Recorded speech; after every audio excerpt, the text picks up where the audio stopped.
Welcome to the lifestyles of the rich and famous. Yay! Who's rich and who's famous? I ain't talk about any one of us. Here. No one. Absolutely no one. I have maybe $1 in my wallet right now. Thank you. I have 20. I'm fucking more richer than you. Eat that. So we're the poor and the unknown. Ha! I worship Odin. I don't worship the wolf, bitch. So hey, Dragdown, what's the purpose of this? Wait a second. The wolf is going to kill Odin, so you need to watch it there. Yeah, I'm going to start being respectful, no man. Dragdown, what's the purpose of this hangout? Purpose of this hangout is to discuss natural theology. We have Mr. Richard here, I believe. How you doing, sir? Hey. Richard Bushy, give it up for Richard Bushy! Yay! You white box. That's the biggest round of applause you're going to get, dude. Yeah. Hey. Some low in here? Sure. Oh, of course. Let me get General Han in here. Listen, I'm still in the uptake. You have to let me know ahead of time we're going to applause. Otherwise, I'll just stare around wondering what the fuck we're doing. She's just doing one-handed applauding, you know. There you go. You can't applaud. They have pause. It's different. I could. Are you going to get General in here? If I wanted to, I could applaud. Yeah. Wait, she could applaud. You going to get General in here? I sent him an invite. Yeah. Okay. See, I understand natural theology just to be, hey, look, there's a tree, ergo God. Is that overly simplified? Yep, that's it. Look at this beautiful tree. How could you think God didn't design this? No, but I wanted to talk about the thing we were talking about before. Fuck, I forgot. Ned, somebody remind me. I have the omnis or agnostic atheism. Feet. Was it agnostic atheism we were talking about? Well, that's where we in the last hangout. Yeah, he asked if we were okay with the term agnostic atheism, and I was going to explain my issue with I see it. If you didn't see my messages in chat, I see it as you can't convert to not being a part of a club. So why can you convert to atheism? Because you're converting from one position to another. If you're in a club and you leave that club, you haven't converted to not. It doesn't matter. We're not talking about clubs. We're talking about positions. You're converting from one position to another. Okay. But the thing is, if you're talking about atheism to theism or theism to atheism, then I would disagree. But if you're talking about theism or atheism to agnosticism, then I kind of see it differently. I see any positional change as some kind of conversion going on, because you're shifting your position. Yeah, but it's not quite though. It's not a huge amount, but to answer this question before I go eat something real quick, you asked me what I think about agnostic atheism. I'm fine with people using those terms. It's perfectly fine to do that. The problem I have with it, to me, is superfluous. Atheism is a dosastic position. It's a belief claim to begin with. So just qualifying it by saying I don't know God exists, but I believe it, is the same thing as just saying I believe it. So saying agnostic atheism is no different than saying atheism. I don't see the difference. It's telling you is that you're not agnostic atheist, right? You're excluding that possibility of somebody who says, I know God does not exist. But for reality, if you're just an atheist, why bother saying agnostic atheist? Because that doesn't tell me anything different. That's my position on it. I just Googled superfluous. I don't think that's a word. Superfluous. Oh, superfluous. I spelled it wrong. Sorry. I just make shit up as I go wrong. All that blood vomit, man, it's getting to your head. Go eat, Steve. I am really hungry. So anyways, before I go though, Richard, does that make sense though? Yeah, I get what you're saying. So before you go, let me just give you this presentation. You see, if you look at a well-made banana, you'll see that on the far side there are 3 ridges. And I'm gonna kill you. I'm legit. Do you know that monkeys actually they eat bananas from the other side? They actually squish the bottom. Yeah. It works too. Okay, that's fun. You know what? I'm actually going to go get a banana right now. I actually bought some. I will show you how it's done if you need to. Okay, I want you to make a burger taco. Oh, that does sound good. I probably should cook something, but this is going to be an interesting conversation. I don't know if I just want to go grab a banana and a pear or something, or actually make something to eat. Last time you did pretty well with the pizza, dude. I just wanted to let everybody know that Steve has a propensity to eat phallic-shaped food. I do. So. Well, a pear's not phallic shaped. I mean, what kind of penises have you been seeing lately? He starts his bananas in the middle. Does it really have to be? Can you be a little bit more imaginative than that? I expected more from you. Pear shaped? That's no. That's called a chode, my friend. That must be why Red walks with a limp. Yeah. You said you wanted more originality, so I come to a point where one of my friends only has 1 testicle, so we call him the testiclops. And this hangout's to shit. Well, Yeah, this already got crap. Stopping by, Sorry, Richard. Richard. It's just like, oh my god. If you'd only asked me to leave. All right, so Richard, you're obviously you're a theist, right, Richard? Yeah. Yep. Okay. And you were kind of surprised that we're all not complete assholes. I mean, we have a lot of atheists in here. Don't get me wrong. Oh yeah, that was kind of tongue in cheek. I was kind of kidding about that. Okay, I mean, we have a lot of assholes. That's true. But it's not like everybody. Like, feel free to have your religion, dude. No, he meant tongue in cheek as in we are all assholes. He's just trying to be nice. It's okay. We got you. Was he placating people? Y'all a bunch of agnostic atheists. Y'all going to hell. There we go. That's Mr. John. General. Okay. Now I'm less nervous because I have Robert in here. Oh, do you know General? Yeah. Robert and I have talked a lot. Oh, that's cool. Robert's like my bestie. Yeah. He's everybody's bestie. He's not my bestie. He's my bestie. You leave him alone. How you doing, General? God, you make him sound like he's a bestie whore or something. No, he's Hey, man. he's not my bestie. Friends do things for friends. That we like to spam. What Hey, was it? It was like Christian anarchist. Interestingly, It's not weird that I have a deal with my friends to give me a blowjob before I die. Oh, that's lovely. It's not called a bestie whore. It's just a deal, man. So you fake your death every night, or how does this work? Well, an orgasm is called a little death. Yeah, you stop existing for a moment and you're just bliss. People are in live chat saying they want to see me and General hold hands and skip. I'm okay with that. I would love to see that. Best friends hold hands and it isn't gay. I thought you were gay for Pew. Is there something else I should know about? I am gay not for gay for pedos. No. Oh. No. The debate did not happen tonight because Kent said he had technical issues, and it's been postponed to the 1st there, General. Can I get a link to the live video, please? Find it yourself. Don't be a whore. I've been trying to find it since we started talking. I'm incompetent. It's right here. There you go. Thank you.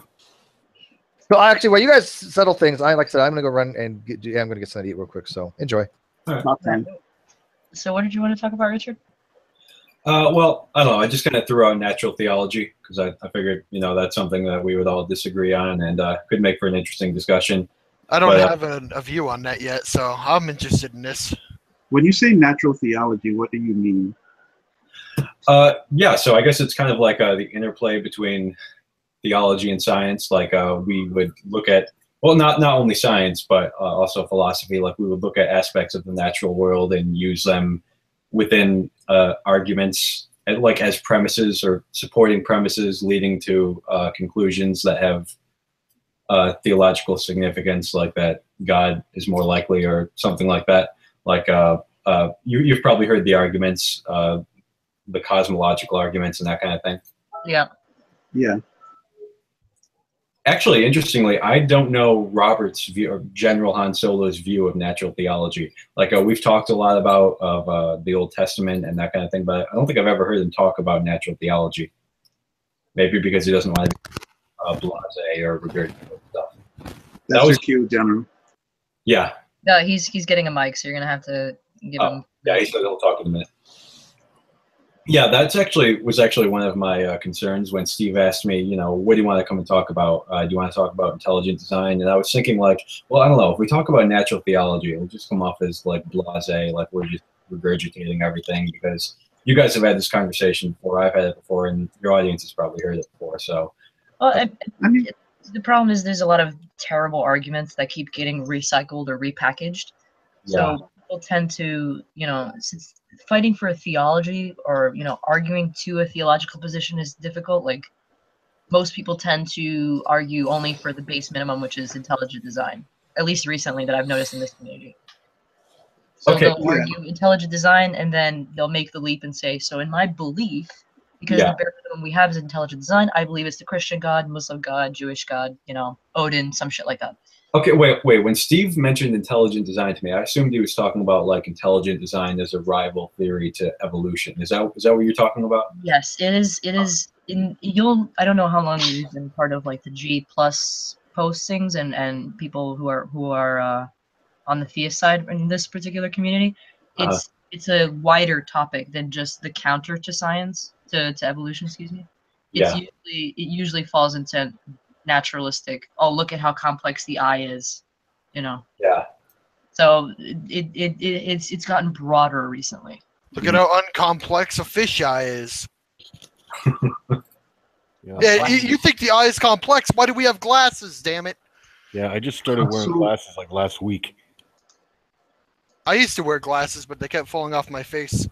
No intelligence there. So hold on. So It's because you're a potato. You have to. I am a potato, man. Thanks. He has eyes Thanks everywhere. for noticing. Or glasses for all of those eyes. I was literally inside of a jar for a while there. So based on what I'm reading in the side chat here, so the idea of this is Holy shit. Yeah, that's why I had to put my glasses on. This is yeah. Was it all just like one blurry line, like cartoon text for you? No, just a little out of focus to where my face is pressed up against the screen. Well, for some of you who can't read, and for those of you who can't see worth shit. I'm sorry. Go ahead, Odium. Go ahead. I was just about to address what I was reading. So is this basically saying that it's the idea that you use natural explanations to explain the attributes of God? I'm not too sure. I wanted to discuss this in the side chat. This is not what Richard gave me. This is what I found on the. This is the Internet Encyclopedia of Philosophy, and so this is they have their own resource, and actually a lot of this from William Lane Craig, it seems, and Thomas Hibbs, John Clark, Eleanor Stump. And the way I Brian understand Davies. it is it's trying to explain God without invoking some kind of supernatural spiritual stuff by using natural observations. That's how I always took it to be. For God. Yes, we can. Hey. Hola, ¿cómo estás, mi amigo? I'm all right. Hey, Robert, That's what you meant. You sound enthused. Holy crap, dude. Robert, I was just defending Ray Comfort's banana argument, so maybe you can help me out with that. Oh my god. Oh, wow. Are you serious about the banana argument? Richard. General's like, I don't know you. That's a spicy topic. Yeah, Robert was the one that brought it to my attention. Robert sent me a message, and he was like, Richard, if you look at a well-made banana. Yeah, Steve, I was like, hey, Richard, we should definitely use this argument. Is there a video out there of Ray Comfort being told how bananas were manufactured and the look on his face? And the fact that they're clones? Yeah. There's videos of Ray talking about apples, Hey, banana. wait, what's this about bananas being manufactured? No, Well, they're I clones. understand that, but I wanna see the video where somebody actually lays down how bananas came to be that shape and form. They were Genetically engineered from plantains. I'd like somebody to show Ray Comfort what like fucking the original corn looked like. It was like the width of your pinky. Have you seen like corn, like the original wild corn that used to grow around? I wouldn't. Yeah, I mind. know. I like corn. I wouldn't mind corn. not that old. I mean, now it's like this giant thing that you can hold in your hand and eat a whole lot of corn kernels. It wasn't like that. It Yeah. was like 6 kernels on a twig. Well, bananas have also evolved quite a bit, especially since Involved. we've. Yeah, I there's a little Freudian slip there because I was going to segue into the amazing atheist shoving a banana up his ass. So. Do you know the banana fruit? This is something I learned recently. The banana fruit part of it, outside of the peel, used to be covered from top to bottom in seeds, in those black, round, hard-to-eat seeds. So imagine the moment you peel this, just like mush and inedible bullshit. Like there's no banana. There's more seed than banana. So we engineered them to have as little seed as possible, which is like what, 4 or 5, and they're practically like the size of a pinky nail, and then the rest is just actual fruit. That sounds like, yeah. That Fun sounds shit. like something we would do. Fun shit. Yeah, we hijacked this moment. I'm sorry, Richard. Continue. I don't think I was just talking about bananas. I like bananas. I like bananas too. I like like bananas. bananas. I like Toidles. Oh my god. This damn dozer game. Hey, Steve, while you were gone making food, I actually converted all your friends here to theism. Yeah, man, I'm a total theist now. Yeah, Allah Manet. Because I'm totally a random. I'm totally your friend now. You ought to hear my new morality argument coming from the other side, brother. Oh, yeah. Listen, do I need to strap in? Should I get my safety belt out? Put your straps on. Yeah, exactly. You don't have them on yet? What are you doing? Oh shit! Let me. Listen, I'm man, just sort of imagining a wolf tied into like a baby's car seat now. Peace be Yes. with you. And you would be correct. You know who I miss? I miss Jackie. That girl is a firecracker. She's the most innocent person in any of these streams, Jackie. Yeah, but she, if you, I think you were there when Tex was getting all out of sorts, and she just She was floored him dropping with fire, just yeah. the simplest question. She's like, "I'm really interested in electrical engineering. Can you just tell me one thing that'll blow me away? Because I want to learn something." And he's like, for half an hour, It's like, oh my God, this dude is nowhere near an electoral. And she did that on purpose. I know she did. She wasn't So, being all Richard, I assume you're a sweet. Christian? Who, me? Good shit. I see Did Jesus Exist book in the back. What's the author of that one? Oh, that's Bart Ehrman. Did Okay, Jesus exist? You open it, it says no. Yeah. It's Bart Ehrman waving his ass at you. Actually, that book is kind of a response to guys like Richard Carrier and Robert M. Price. It's pretty interesting. Has anyone here read Anton LaVey's Satanic Bible? No. No. It's actually kind of interesting. It's basically atheism with extra steps. I was with Gary when we went to go buy that book. Was he I bought it excited? in my car glove compartment right now. Did he skip? I got the Rituals Bible too. Lovely. It was a package on Amazon. I'm trying to listen. I'm making dinner, so what am I missing? Could I have some? You're not missing literally a thing. Yeah. We're all, Yeah, we're all bananas. converted to I Satan. think we need some guidance from. What happened to topic here? Yeah, you guys are like way off fucking topic. So yeah, we were talking about natural theology, and Drag was going to expand on. She mentioned his book. I got distracted. Fuck, the whole time I thought we were still talking about feet. I don't know. I was going to read off the stuff on the side since the audience can't see it, and I was just gonna read a little bit from this excerpt from the website, and I was going to let Richard kind of expound upon if he agrees with this, I guess, depiction or You not. want me to read the first paragraph here? It's like I think it's Yeah. a synopsis. Yeah. Yeah, please do, because I'm over here like filling out job applications still. All right, cool. Don't write anything in the side chat. It's gonna move everything down. Natural theology is a program of inquiry. Stop writing shit, you fucking. All right. Are you done? Mm-hmm. Never seen Hannah get treated like that. Oh shit! I like it though. That was awesome. Natural theology is what I'm gonna do, I'm gonna copy this and paste this in a notepad. See, that's what a smart person does. Yeah, you figured it out. Trying to do something nice, motherfucker. Be bullshit. Oh god, No now good it's all deed one goes line. unpunished, remember? Oh god, it's all one line. Oh, God. It's over the line. No, it's not. I can still read the whole thing. I can, yeah, if you guys stop writing the fucking side chat. Program of inquiry into the existence and attributes of God without referring or appealing to any divine revelation. In natural theology, one asks what the word God means, whether and how names can be fucking. Pretty sure I did say that. In natural theology, one asks what the word God means, whether and how names can be applied to God, whether God exists, whether God knows the future free choices of creatures, and so forth. The aim is to answer those questions without using any claims drawn from any sacred texts or divine revelation. And I was almost done. And you had to fuck it up. Or sacred text or divine revelation, even though one may hold such claims. Yeah, I generally agree with that. So, like for example, in the cosmological arguments, we would say that based on these arguments, that God is the creator or something like that.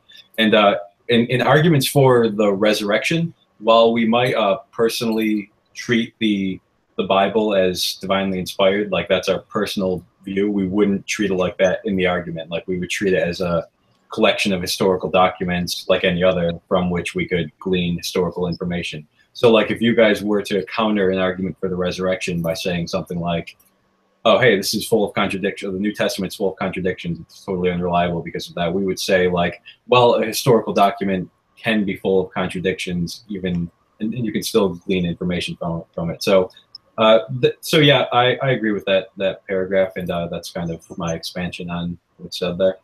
So I have a question. Erection is resurrection. What's that? I have a question. Yeah.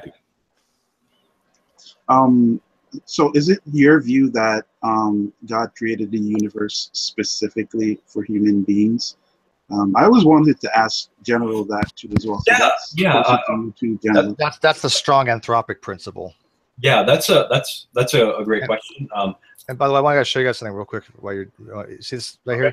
Remember, you may know, but this when I told you I had a college book at my sister's house from my college days that on contemporary rhetoric and logic. This is the actual book. I'm not even lying. See, this was my So I actually loved rhetoric from my college days. So actually, I have books too, but this one is one of my favorite ones because this one really actually explains shit. But people don't have something on your face, man. I have On Rhetoric by Aristotle.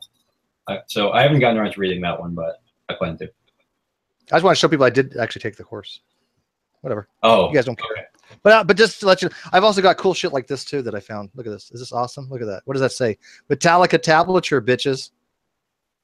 God, you're so cool. What don't you show us the rest of your God, he's so cool. Steve, as the moderator, are you here to like keep us on course? No, he's not. I usually, but I just wanted to point that out real quick. Okay. As long as he's showing us his stuff, and then it's okay to be off. Yeah, it's my stuff. Go ahead, continue on as you were. Someone was asking me something. Odian was asking you. Odian about the ultimate anthropic perspective of the universe. Yeah. So yeah, that is a good question because a lot of times I hear atheists say things like, well, isn't it kind of man-centered, like this idea that God created the whole universe? Like you look at all of it and, oh, it's all about me. But I wouldn't say that is, like, I don't think human beings are like God's, like, I don't think the universe is created just for us. I do think that God made accommodations for us, like allowing us to to have existence. But I don't think that the universe is just about us. No.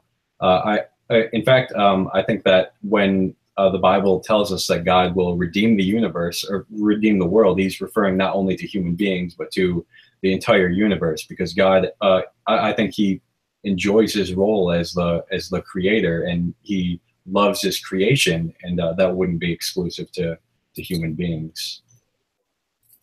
So, and that's exactly my position as well, because that accommodates the early discussion. Believe it or not, like in the first century, the non-Christians and Christians were debating the ET issue, and specifically in Christian circles, how does does Jesus have to incarnate on other worlds? And some church fathers like Origen and Jerome would say no, based on certain New Testament verses. He just has to do it this one time and the whole thing works. So, in heaven, so to speak, you may come across other life forms. Okay. Well, at least that's a position that I hold. What about the atheists and agnostics in the room? What do you think about that particular position? Does it make sense to you guys? I mean, before I was an agnostic, that's actually the position I held as well. Like, granted, I was a lot more fundamental in as far as just the everyday activities of human beings, but there was no doubt in my mind that we weren't exclusive in God's creation. We weren't some special, we were his babies or something exclusively in the universe. Like, I think it would be quite arrogant and stupid, or at least very naive to say, considering the great expanse. And ironically, Hannah, that's that's exactly Psalm 8. Yep. Because David is like, who is man? Like, when I look at the array of the sky, I'm completely just nothing. But unfortunately, people don't realize that Psalm 8 exists. Yeah, unfortunately. What were you going to say, Ned? Sorry. No, don't worry about it. I dropped my phone down concrete stairs. Lovely. Thank you for the update. What were you going to say, Ned? Wow.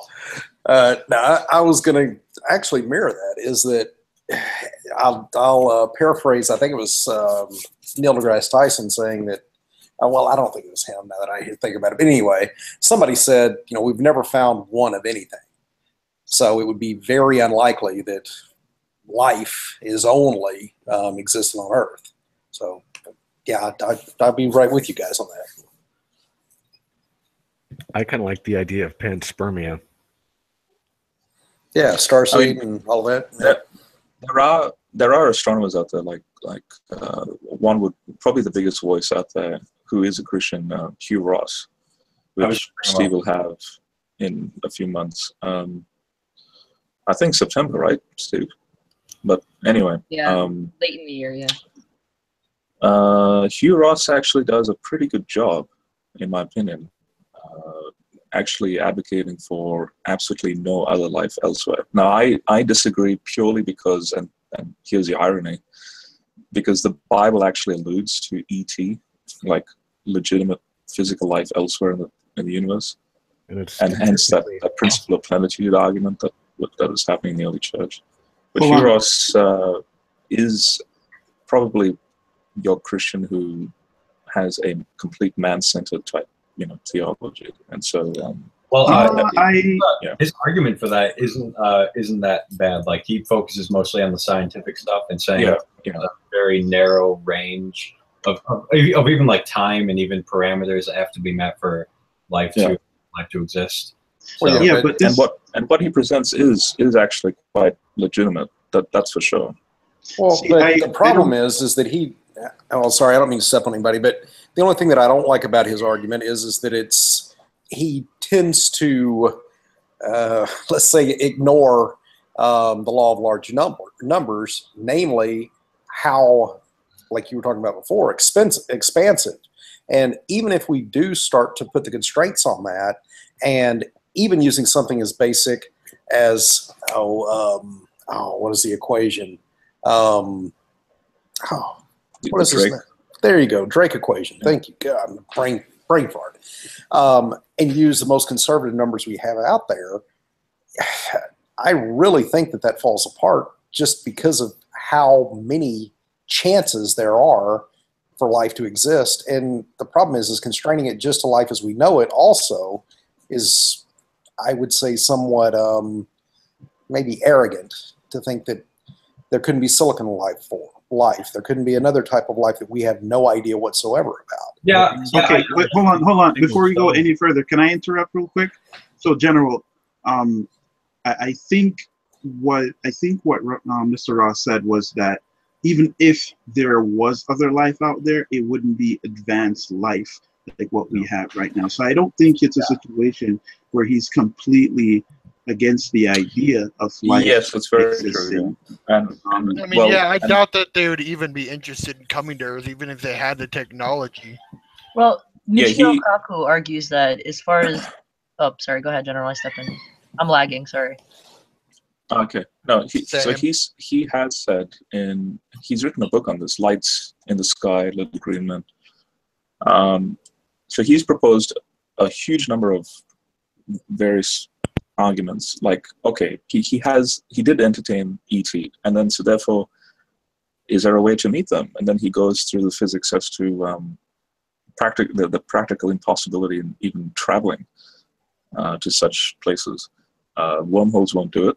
It's a completely theoretical and near impossible, because you need the equivalent, as he argues from a pure physics context, you need an equivalent of a Jupiter-sized thing that then converts down into like a form of nuclear energy every second, and obviously that's in order to create a wormhole. Anyway, the point is, he says that if there is life, ultimately he says this: if there's life out there, ironically it'll be life from Earth. So if there's life, say, on Mars, that we happen to find fossils on Mars, ironically it will be from Earth because of the late heavy bombardment period. And in that period, you have early life forms being flung into outer space due to those impacts. So there'll be fossils on the Moon, there'll be fossils on Mars, who knows elsewhere as well. But yeah, but otherwise, outside the solar system, he's pretty. You could say he's arrogant, but Steve's been going through his Improbable Planet book, and even Steve was telling me the other night privately. Basically, in essence, he's saying life out there is so impossible that technically even we shouldn't exist, and yet we exist on Earth. So I mean, honestly, aren't we just now getting a satellite that's leaving the solar system? Or did I hear that wrong? No, it's just outside the it's just the outside. Kuiper Belt. It's Voyager, right? So yeah, it's even now though, it's just barely getting out there after all these years. Well, but I mean, trying to conflate the Fermi paradox with life not existing or not existing, I think you're mixing apples and oranges. I mean, just because, it's so expansive that you're right. It would be virtually impossible, from what we understand, at least currently, to navigate that expanse. And being able to pick up a signal, again, even traveling at the speed of light. I mean, our signals have only been traveling for maybe 100 years at the most. So that bubble that people could detect us, even if they were on the right frequencies, even if they were trying to look, is going to be almost impossible. And if you think of a 100-year light bubble compared to what the universe looks like, I mean, it's not even infinitesimal. I don't know exactly. So that's the problems that I have with his.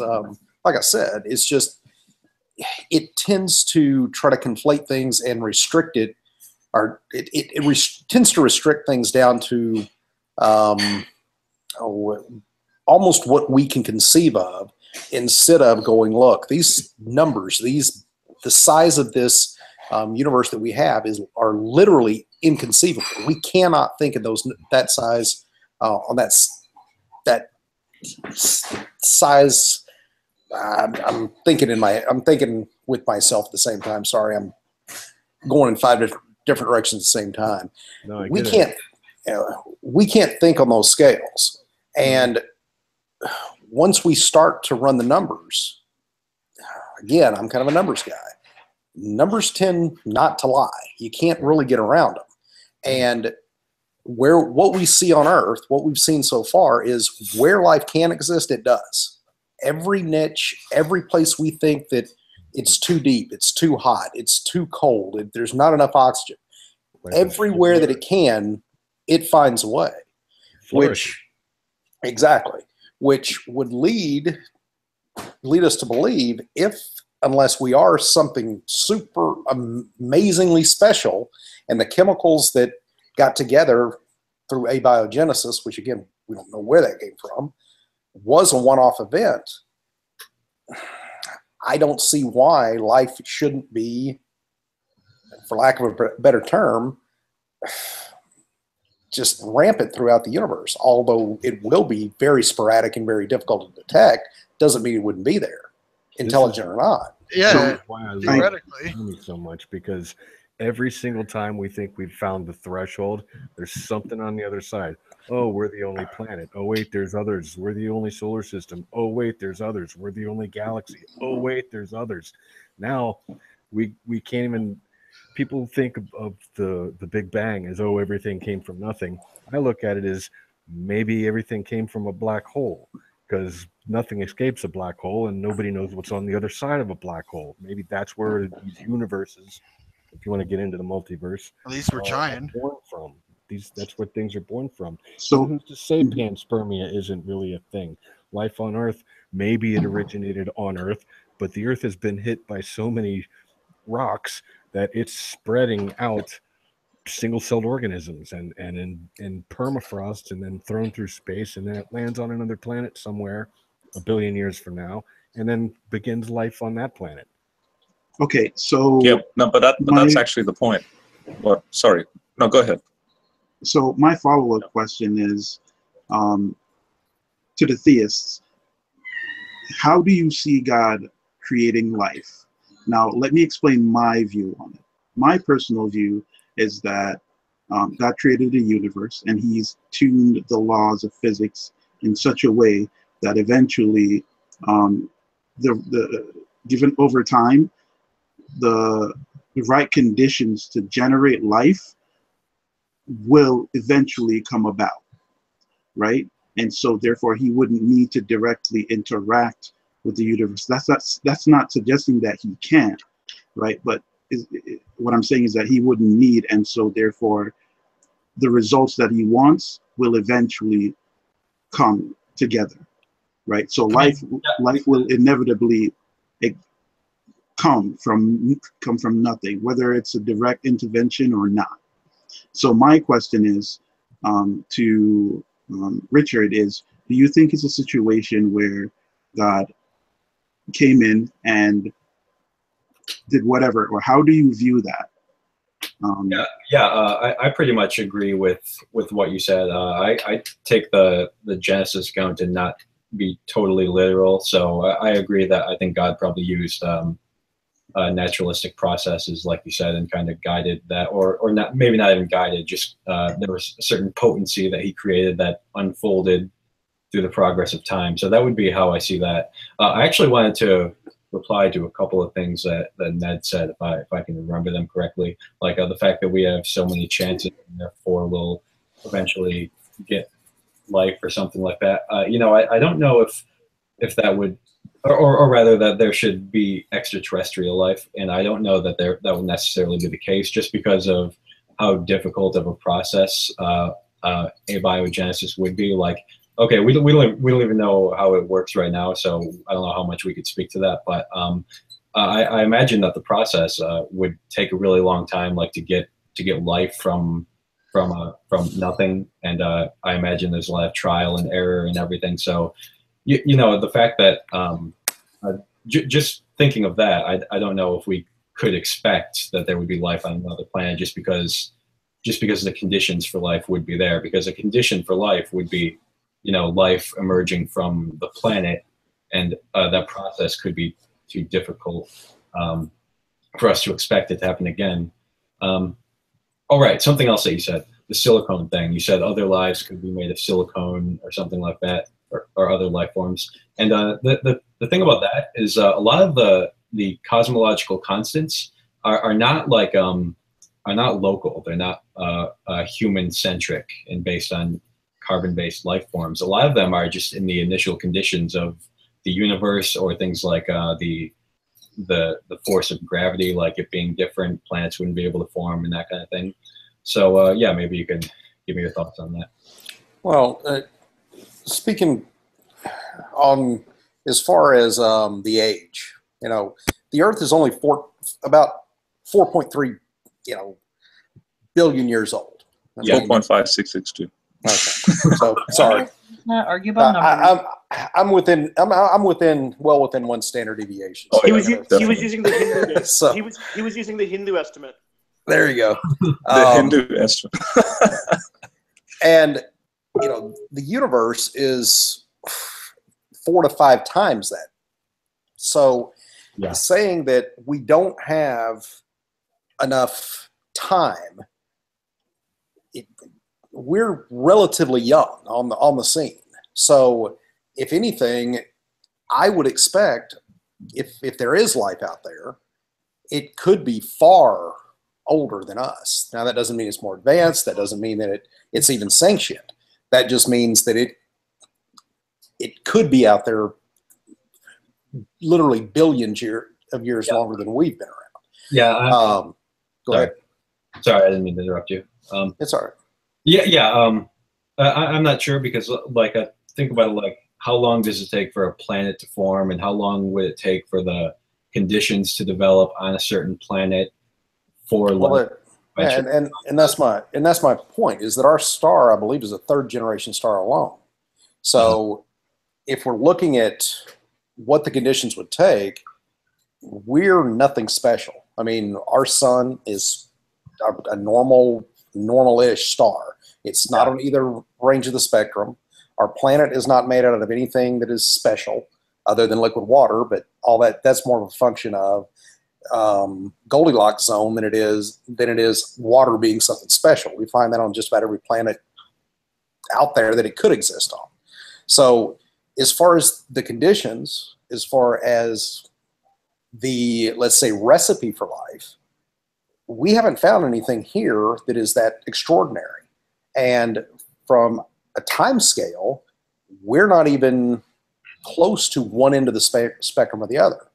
So from a time perspective, I'm not seeing it. And as far as a numbers perspective, I mean, we're looking at, our galaxy alone has an estimated stars of somewhere between 100 billion and 300 billion stars just in our galaxy. And then you've got, and we're not that big of a galaxy. I mean, Andromeda is bigger than we are. And I mean, I won't get into all that, but we've got literally hundreds of billions of galaxies. So when you start looking at the numbers that we're talking about, again, they're literally unimaginable. When we take that and we use deep time on top of that, understanding that the chemicals that are here that apparently made life, if we think that abiogenesis is a product of the right environment and not something unbelievably special, which, like you said, we don't know either way. We can't make that determination of just how hard it is to make life because we don't know. But based on the ingredients, based on the time given, based on the type of environment it seems to thrive in, there's nothing that's on an upper bound or lower bound that would make it seem to be that, I guess, that much of an outlier. It should fall well within a bell curve of a lot of solar systems, if not a lot of planets. Can I just supplement Ned's argument? I think Ned was referencing the Drake equation earlier. And yeah, we've only been looking in earnest for 50 years. But I have a question. If, with the advent of artificial intelligence and sentience, wouldn't that obviate the need for a replication of abiogenesis if we could produce sentient artificial intelligence? That would extend our linear time, I guess, for existence as human beings. Well, it would, but it would also, if what we're talking about, if like what Richard's talking about is correct, and we are, I guess, original or special, that really wouldn't speak to that, because all we would be doing is taking the original life, the rarity of this life, and extending it into a different form, if you will.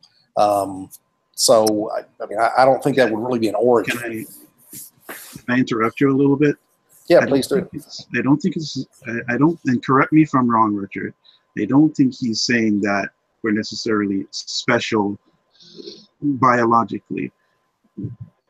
We're special in the sense that God created us and he chose us to have a relationship with. Now, I don't know if he has relationships with other sentient beings out there, right?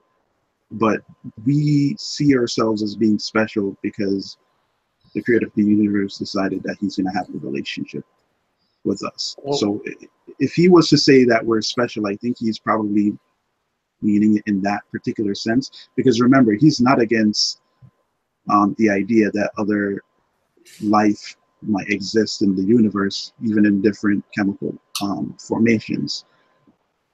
Correct me if I'm wrong. Yeah, no, yeah, definitely. I'd be fine with finding other life in the universe. Like I've heard some people saying like Ken Ham, there is absolutely no life in the universe, or something like that. I don't know. Well, no, Ken Ham says there's no salvation or yeah. Yeah. A minor distinction, I guess. But yeah, no, I would be perfectly fine with that. I was just kind of responding as thought experiment more than anything else. So yeah, it's kind of neither here nor there for me whether there is life in the universe. I was just giving some thoughts. Well, as we have updated our knowledge of the known universe, the Drake equation has been updated, and hasn't it kind of somewhat become statistically impossible for there not to be some kind of other life out there?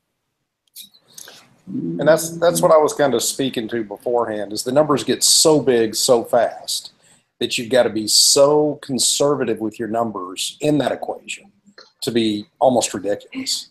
And again, it doesn't in any way, shape, or form give us a definitive proof. It just shows how unlikely it would be for us to be a one-off unless somehow we are just this unbelievably special set of chemicals that, you know, we're so far outside the norm, which again, if you guys know something that I don't, please let me know. But I have seen nothing that has been indicative of something that's, for lack of a better term, special about what we're made out of, what our planet is, what our star is, what our orbit is. I mean, where we are in the galaxy, where we are in the universe. I mean, there's nothing that makes us, I guess, an outlier. We're pretty much normal.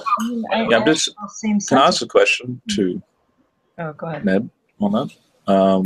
So how would and in fact, this would be for pretty much every non-Christian here. Like, thought experiment. If that is the case, that we've exhausted every part of the universe somehow, and we are indeed alone and quote unquote special in that sense.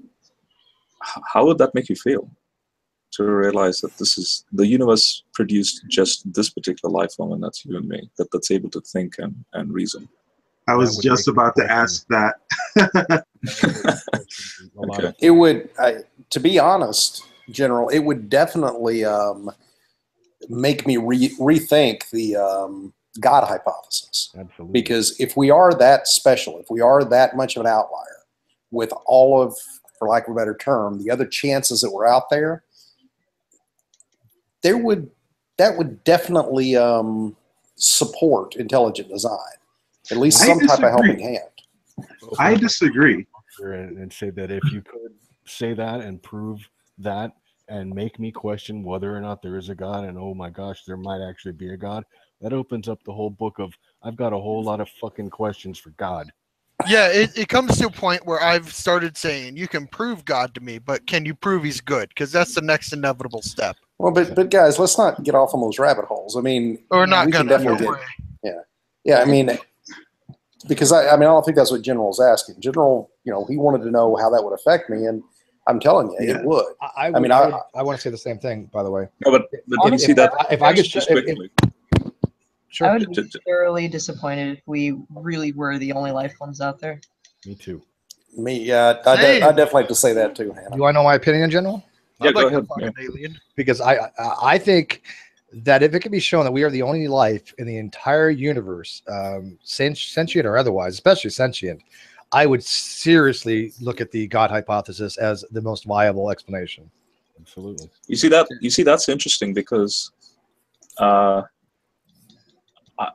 for me anyway, I would see the other way. I would see if there's ET out there, then definitely God hypothesis. But why would it be ET? Well, but wait a second. Let me just say this. That's what your reactions are interesting, because I think that's why Hugh Ross writes what he writes. Like you see in the side chat here, like he's all for the speciality of humans, and therefore it's like tugging at the strings of the heart of an atheist when he writes that. And but again, your reactions are interesting. Well, the thing is I understand. Sorry, Hannah, go ahead. Oh no, I'm lagging. Go ahead.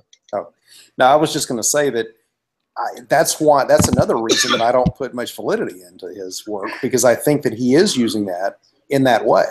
I don't think, he's far too educated and he understands the numbers far better than probably I do. And I'm kind of a math guy. So for him to make these assertions and ignore those numbers, to me, speaks to kind of a purpose behind why he's doing that. So when you say that, General, that's one of the reasons that I tend to give him less credibility than I would other people, because I feel like he could be trying to do that.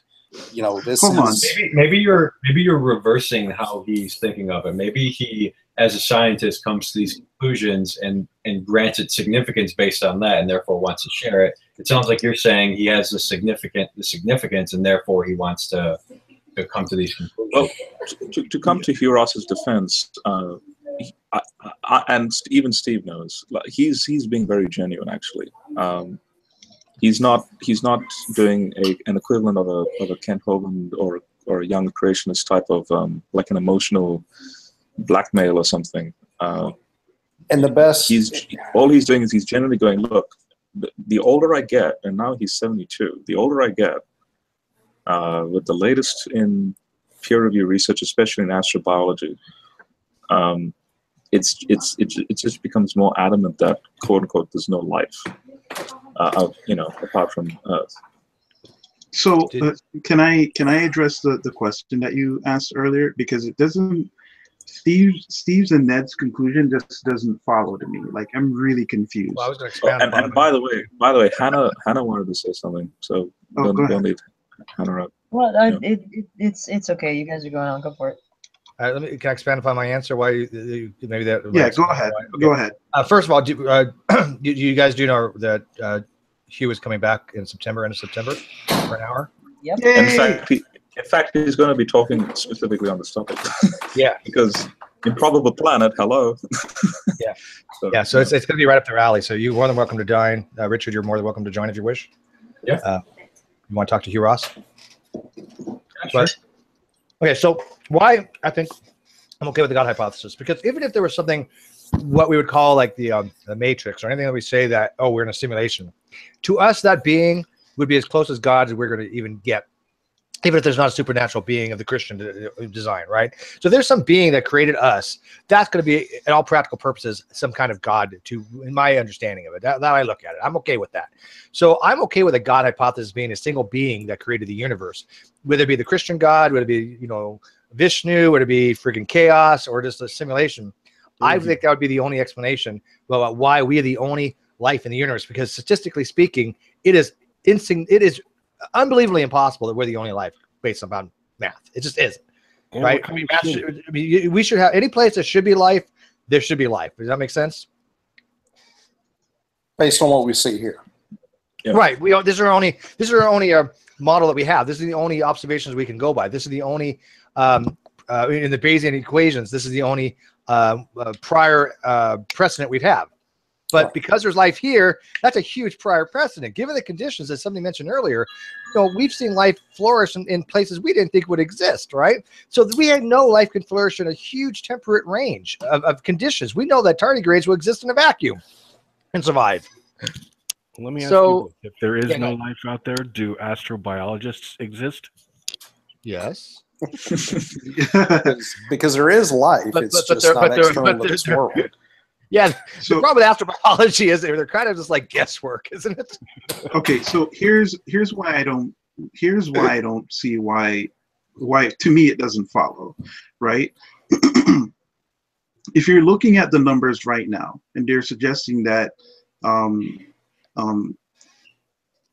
we're not special, as in life could exist in many different forms given the correct conditions, right? I don't see how does that translate to not a God? Because if a God is, if you grant me that there is a God, right, and he's created life on earth, and there's so much diversity, which means he enjoys creating, or at least seeing life flourishing, right? It would make sense for more life to be in the universe because he wants to see it everywhere, right? Whereas it's just, why would he just want it to just be stuck on this one? I don't know what his reasoning would be. I'm just telling you, because the odds would be so much against. Let me finish. No, let me finish though. But what I'm trying to say is that why would an entity who creates life would create it in this one particular area and just leave it at that? I don't see how is it that you can come. I don't know what his motives are. Yeah. And there's another end of that too, where kind of speaking what General was talking about, with if there was other life, would that potentially give more credence to God? I've always argued that if you've got a set of aliens that show up, or we happen to go, again, ignoring the problems with interstellar travel, we get there and they've got a Bible, and they speak of an entity like Jesus. And we go to the next planet, and let's say that however we can discern this, but we understand that these are completely separate life forms that all originated on these planets. All of them came into existence independent of each other, and they've never had any, crosstalk, so to speak. And all of them have, or even another one has, a religion that mirrors ours. That would be very, very strong evidence for a creator God. On a smaller scale, though, isn't the same thing happening on the Earth? I'd say the opposite's happening. No, I mean, if we look at, like the different countries and continents before the people met each other and started trading and everything, they all had their little religious beliefs. Well, they had gods. That's my point. Is right. I would fully expect other life. Other if life they showed up forms. on another planet and they're like, "Yo, we worship this guy who was nailed to a cross," it's like, well, shit. Right. Yeah. But he was like on another planet somewhere else. It's like, oh my god. Yeah, I wouldn't say that. That's my point. Now, but if I would fully expect there to be a religious history on these other planets. The key is, though, is just like here on Earth, we have thousands of different sects, 33,000 different sects of Christianity alone, and then we've got hundreds of different religions, if you will. So if we get to another 33,000 figure is actually okay, I don't care about the numbers. Sorry, just ignore all that. I'm not getting into the. Ned, I think the big thing would be if you went to another planet and you found that they believed in the Trinity. I think that would be. Yeah, there exactly. you go. Yeah, God, Jesus, the Holy Spirit. That's my point. If we walk in and there is a religion that is very reflective of any of the religions here, that would bring some credence to that religion, especially if it mirrors. Jesus. Hey, Steve, so something I wanted to ask you. Since Sorry. I was typing. Yeah, it's all right. If you find this probability, like God actualizing a very low probability, like there not being life anywhere else in the universe, shouldn't you also find arguments like the fine-tuning argument pretty compelling because they're kind of based on the same thing? No, it's not based on the same thing. First of all, you're talking about the difference between the strong anthropic principle as opposed to the fine-tuning argument. The fine-tuning argument is easily explained. I don't think it's an argument. I think that it's just as easy to say that the universe was created for us as it is we are created by the conditions given by the universe. I don't see anything special about the way the constants are that make us special. We are just a result of what the conditions are. They could be different in some other universe. It could be a different kind of life in some other universe. And there's a little bit more play than people really think. I mean, it's not like they say like, oh, if one constant change 0.00000000001, all life would cease to exist. No, I don't believe that. Right, Stephen. They present them in absolute terms rather than relative. If you look at them in relative terms, there is a wide margin of error. Yes.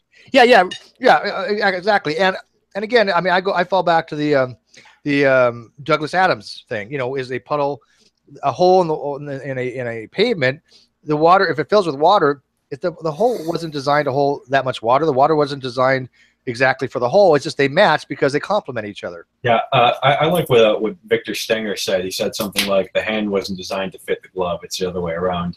Right. So I the like hand was designed. I don't got a problem with the hand being designed. Yeah, I like that illustration, but I do have my own problems with the fine-tuning argument, but that wouldn't be one of them. Just because I don't know if you were here earlier when I was talking about this, but a lot of I've been trying to listen, but. Yeah, it's all right. But a lot of the constants aren't really human-based. So we would talk, for example, about the initial conditions of the universe or the force of gravity. Like if the force of gravity were different, then planets wouldn't be able to form or something like that. So it wouldn't really be Earth-centric. I mean, some of them would be, but a lot. You're saying most of the constants are the same universally. Yeah. Most of them are. That's actually one of the problems with the cosmic horizon problem. But we have noted that the fine structure constant on small areas might be slightly different. But yeah, there's something called natural units that are ubiquitous in the entire universe. There's not centric among humans. It doesn't matter if you're an alien or human. These measurements are the same for everybody. A Planck length, a Planck time, Planck second. Yeah. These things you don't even have to even know anything about them. You can actually just take what they are in units and you can use quantitative analysis to derive other things. Mm-hmm. It's really cool how you can actually do that. You can take a certain amount of fundamental constants and you can just derive any other constant from it, and any alien would do the same thing, right? They would call it something else, but like for example, like a foot, they're not going to know what a foot is, right? They have no idea what a foot is, but they're going to know what a Planck length is, and they call it something, but it's fundamentally the same throughout the universe. Wouldn't that apply the same thing with that religion comparison? If we go to another planet and they have a remarkably mirrored version of the same religions on Earth, it's a Planck, right? I mean, it had to start somewhere. You have to stop the biggest, meanest guy from stealing your stuff. So you come up with this religion thing and promise him sky cake after he dies, so he doesn't take your wife. I mean, yeah, the conceptually I get that. But obviously, it's not the same as actually physics, because physics you can mathematically derivate those things, right? Well, but you can derive them from other constants. But yeah, I get your point. That's more of a philosophical thing. And again, I would fully expect to have not only gods but omni-gods, because again, like you said, bigger, badder gods, they're going to trump each other.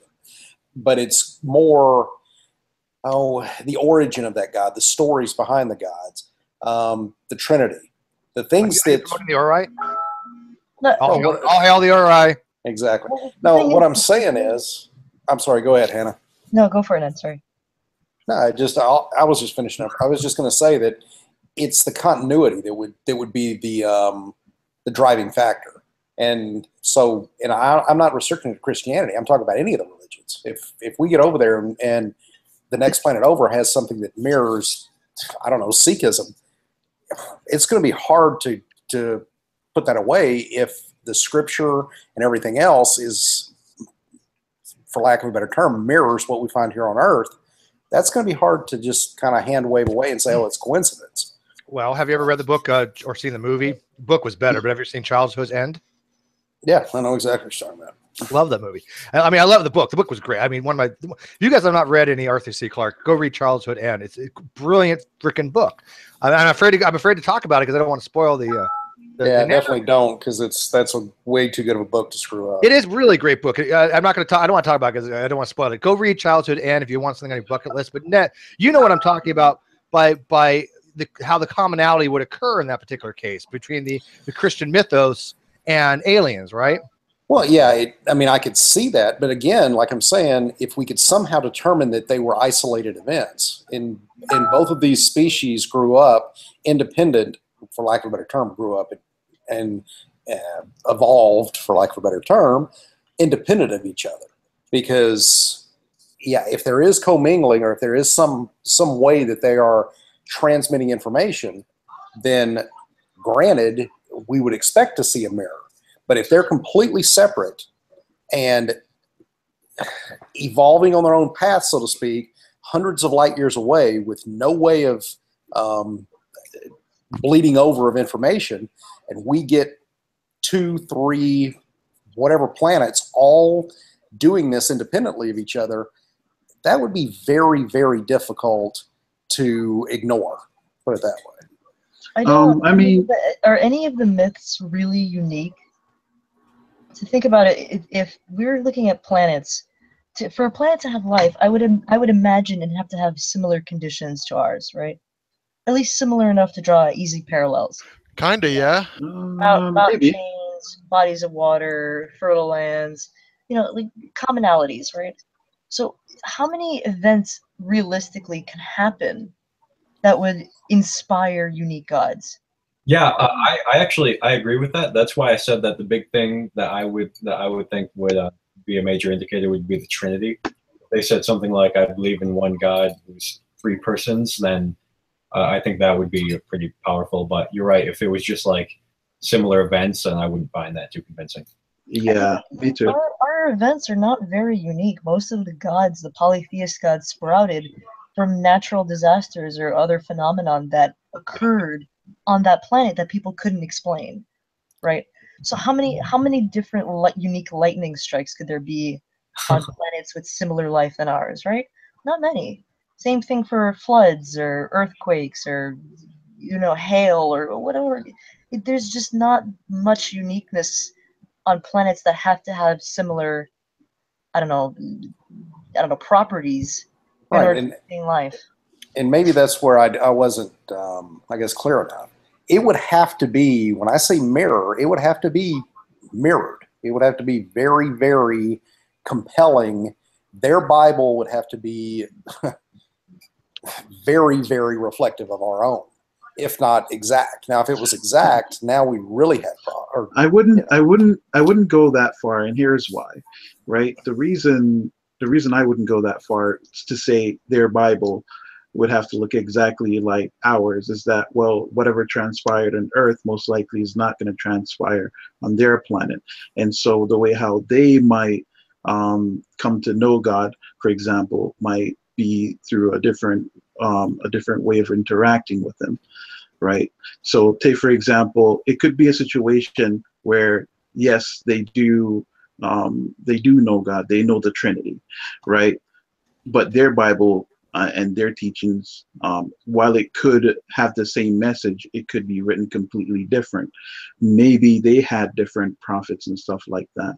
And so, you know, their experiences with how they maintain that relationship is going to be different too as well. So if you're saying that they have to experience pretty much the same thing historically, and their Bible has to be written word for word, I don't see that being possible. I'm saying the more word for word, the more strong the evidence. Oh, okay. And if it was exact, because again, we are dealing with an omni-God, that God was trying to send a clear message that, you know, I am, there would be nothing stopping him from creating two planets that, at least through biblical times, would mirror each other. Or possibly aliens just kind of, came down 2,000 years ago, kind of like mingled, got the Old Testament and got the New Testament and ran off. There might have been some kind of interaction that way too. Well, yeah, and I mean, I don't know if you've ever seen one of the biggest problems I had back in the day that kind of changed the way I was thinking about all this stuff was Star Trek New Generation called Devil's Due. If you haven't seen that episode, it's a good episode. First of all, it's Next Generation, not New Generation. That's what I said. Next Generation, didn't I? He said New Generation. Yeah, no, he said new. Oh, did I? I'll say that. I'm getting way too tired. Pagan, you heathen. Exactly. Anti-nerd. How could you? Don't let my wife hear me say that. She definitely did divorce me right then. No, yeah. Speaking of again, the variable that you also have to consider is when the dinosaurs went extinct on Earth or were transformed into birds or whatever, and the mammals took over and became humans. What if that never happened on any of the other planets? Say the mammals never came to pass, and it was only like dino reptilian species. Actually, believe it or not, but as an author, I've written a book like that where instead of like people coming from mammals, the raptors become the new dominant species because I like raptors. And yeah. That's good. Okay, you show me that planet that's that far advanced, like way past us, never got hit by an asteroid. They just did nothing but keep evolving and evolving, way thousands of years past us. And then you show me that they have the Trinity and all that. Yeah, then I would be like, oh, wait a minute, there might be something to this. Raptor Jesus. It's funny you mentioned that because the gentleman I mentioned earlier, Improbable Planet is literally about that very thing. About not so much species, but about not how are we still here with all the things that should have killed us by now. Yep. There's a lot of shit in the universe that can kill us. Just last night I was doing a random Google image search on the highest resolution photographs of the moon, like especially from Earth and also possibly from satellites up in orbit. And there's one particular photo I came across that just I was spending like an hour just looking at all the craters and, especially in a physics context, like already doing the calculations of a particular chunk of debris hitting the surface and then it causing that indent and then, the spill of all the debris that'll then fall due to the smaller gravity. And I was just looking at the moon and the surface and I was just thinking to myself, just look how ancient this actually looks. And then following with what Steve was just saying, with all the destruction, like 10, apparently either 10 or 12 extinction events has happened. Sounds about and right. the fact that life has continued to prevail, and ultimately in such a way that the species like you and me can do advanced calculus and things like that. It's just incredible. Life finds a way. Yep. My biggest concern is that nothing against the theists, and I'm afraid that one day we might get some religious nut job, and we might find intelligent life, and they're going to be trying to shove religion down their throats, and they might have their own religion. All of a sudden, we have an intergalactic religious war, and it's like, oh my God, it's like that actually is a concern of mine. If that could actually happen. You have you're really abstract work. Like, what if one day this crazy thing happens? So I have a little thought experiment. Let's say we somehow a wormhole happened, just come about. We go through it. We find another planet that has life on it, life that has the capacity to actually learn, right? But they're not as advanced as us. What should we do? Should we go down and interfere and teach them what we know? Right? Or should we? I think so. I don't believe in the Prime Directive as Star Trek. I don't have an issue with that. But I don't think we should be going down there and teaching them religion. Listen, eventually, if we even interact with them on the bare minimum level, just like we were doing back in South Africa and in South America as well, we had bare minimum interaction. Some fucking monasteries were like, hey, listen, I know this is going to be a split voyage. Let me just tag along. I need to do God's work real quick, right? So no matter what, if we decide to interfere in any capacity, chances are we're going to indubitably run into assholes who are going to teach them shit that they really shouldn't. So hold on. So I guess the question necessarily wasn't about religion per se, the teaching of religion. I was just trying to figure out, do you think it will be a moral thing to interfere with their evolution? No. Versus I have a what if no, because we would have been so much more advanced if an alien race could have came down and fixed our shit.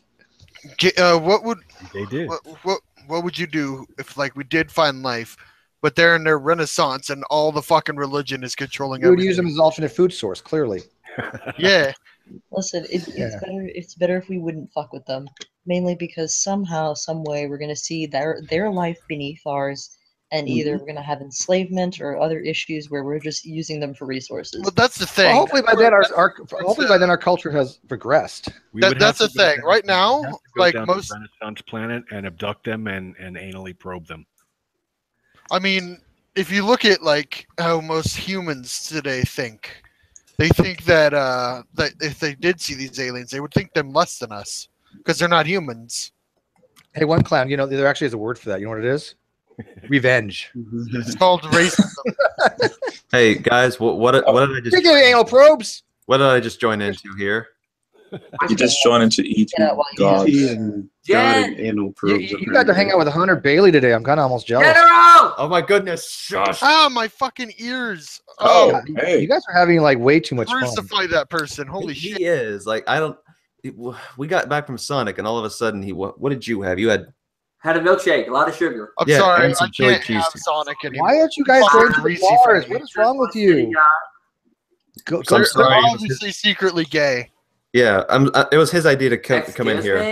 What did you just say? Oh my goodness! How can you eat Sonic food? Sonic food is greasy and gross. Why does that mean I have a secret of love, behind the scenes thing? What's wrong with you? That doesn't mean nothing. Hunter has some hot chicks around him. I don't know what the hell you're doing around here. But seriously, Sonic food is greasy and gross, and I can't eat it anymore. Dude, no joke though. If it wasn't for Sonic, I wouldn't even be here. It's where my parents met. So forget all good stuff. Sonic food is terrible. Sonic food is the best. Forget you. It's fucking trash. Whatever that thing is. Eating Sonic, really? Huh? Steve, I'm headed out, man. I guess. Thank you. Negation. I scared him off. The best was going to get tonight, so enjoy. I'll talk to you before your main debate on. I don't think there's any. Oh, by the way, when's the debate? It's supposed to be Tuesday. Dip a stick in a frying pan. I'm sorry, I'm scaring him away. Here. I got. Wait, it's on the 31st or first? First Thursday. That's a Tuesday. Yeah, Tuesday. This Tuesday. That's right. If my debate goes ahead, with Kent, then yours would be after mine. You're gonna do it on Kent's channel? When is yours? I forgot to ask you that. I meant to ask you. 31st. Well, Steve, wait.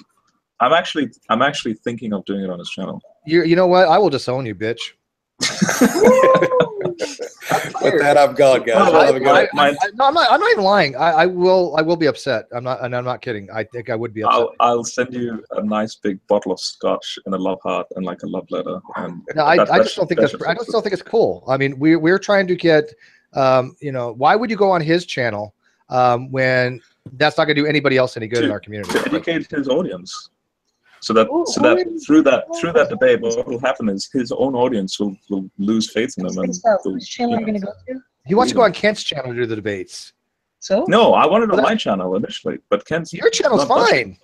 Yeah, your channel's fine, but don't have it on Kent's. You're capitulating to him. Steve, he's a big boy. Let him make his big boy decision. I didn't say that. Of course, what am I going to say? You can't.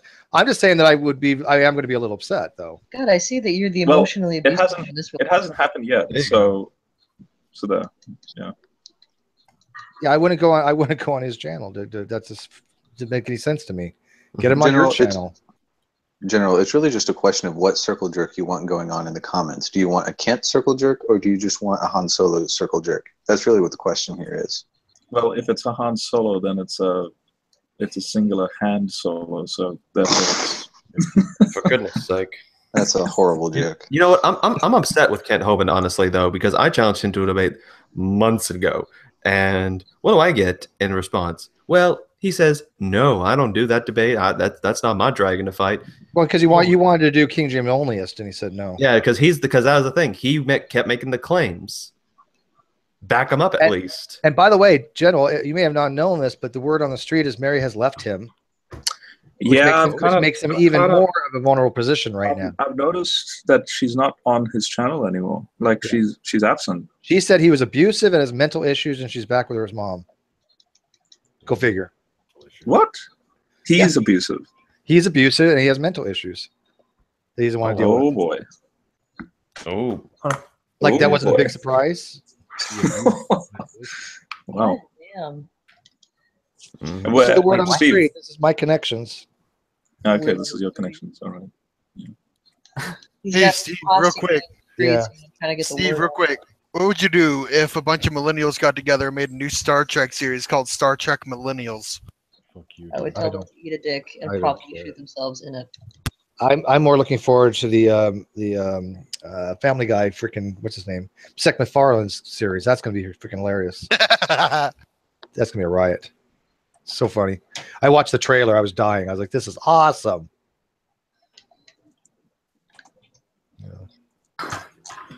Steve, I'm gonna message you. Oh, for goodness sake. Yeah, I'll talk to you. I'll talk about it later. All right. So what's the conversation now? I have no idea. I'm playing Warframe. Talking about feet. What kind of jokes? Dick jokes. Oh, Well, okay. we were talking No, about Australia's the whole doing leaf dick thing, and I jokes. was going to say something actually. Oh yeah, that's right. Oh, yes. Did you guys know that the landing on the moon? You know, It's fake. CGI. what was his name? The guy who said one small step. Neil Armstrong. Yeah. Oh, Neil Armstrong. Yeah, that's right. I said it first. Before he walked out, guess what meal they actually had? Passover. They had Passover. They had Yeah. communion.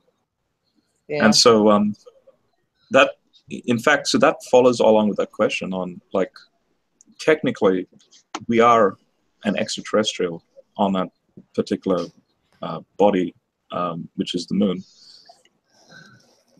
Let's just say there's a form of sentient life on Mars, you know, just for the sake of argument. And if the fact that we actually did that on the moon, what more on other places?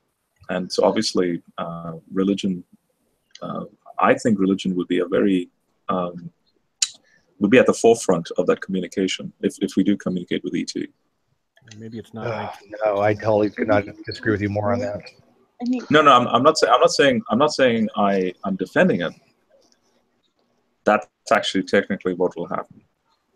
On the moon landing, it'll definitely happen. like if we were to go to Alpha Centauri or something, like, you know. Unless we send a bunch of atheists. Think about the reverse. You know, I don't think it'll. So hold on. Why are you guys so apprehensive about religion, just in general? Because I think that's the worst way to approach a new civilization. Every time, look what happened. Every time a civilization on Earth ran into another civilization with a different theological position, they got wiped out. It was every single time. We should learn from our history. So my question is then, right? See, this is the way how I'm saying Steve, well, I want to quickly counter that. So I agree with Steve, and that's the point. But then I'll counter that by saying a form of political religion, which Jesus himself opposed. So if you took pure form Christianity, in fact, if you took the type of Christianity that Jesus was offering towards Pilate just before he died,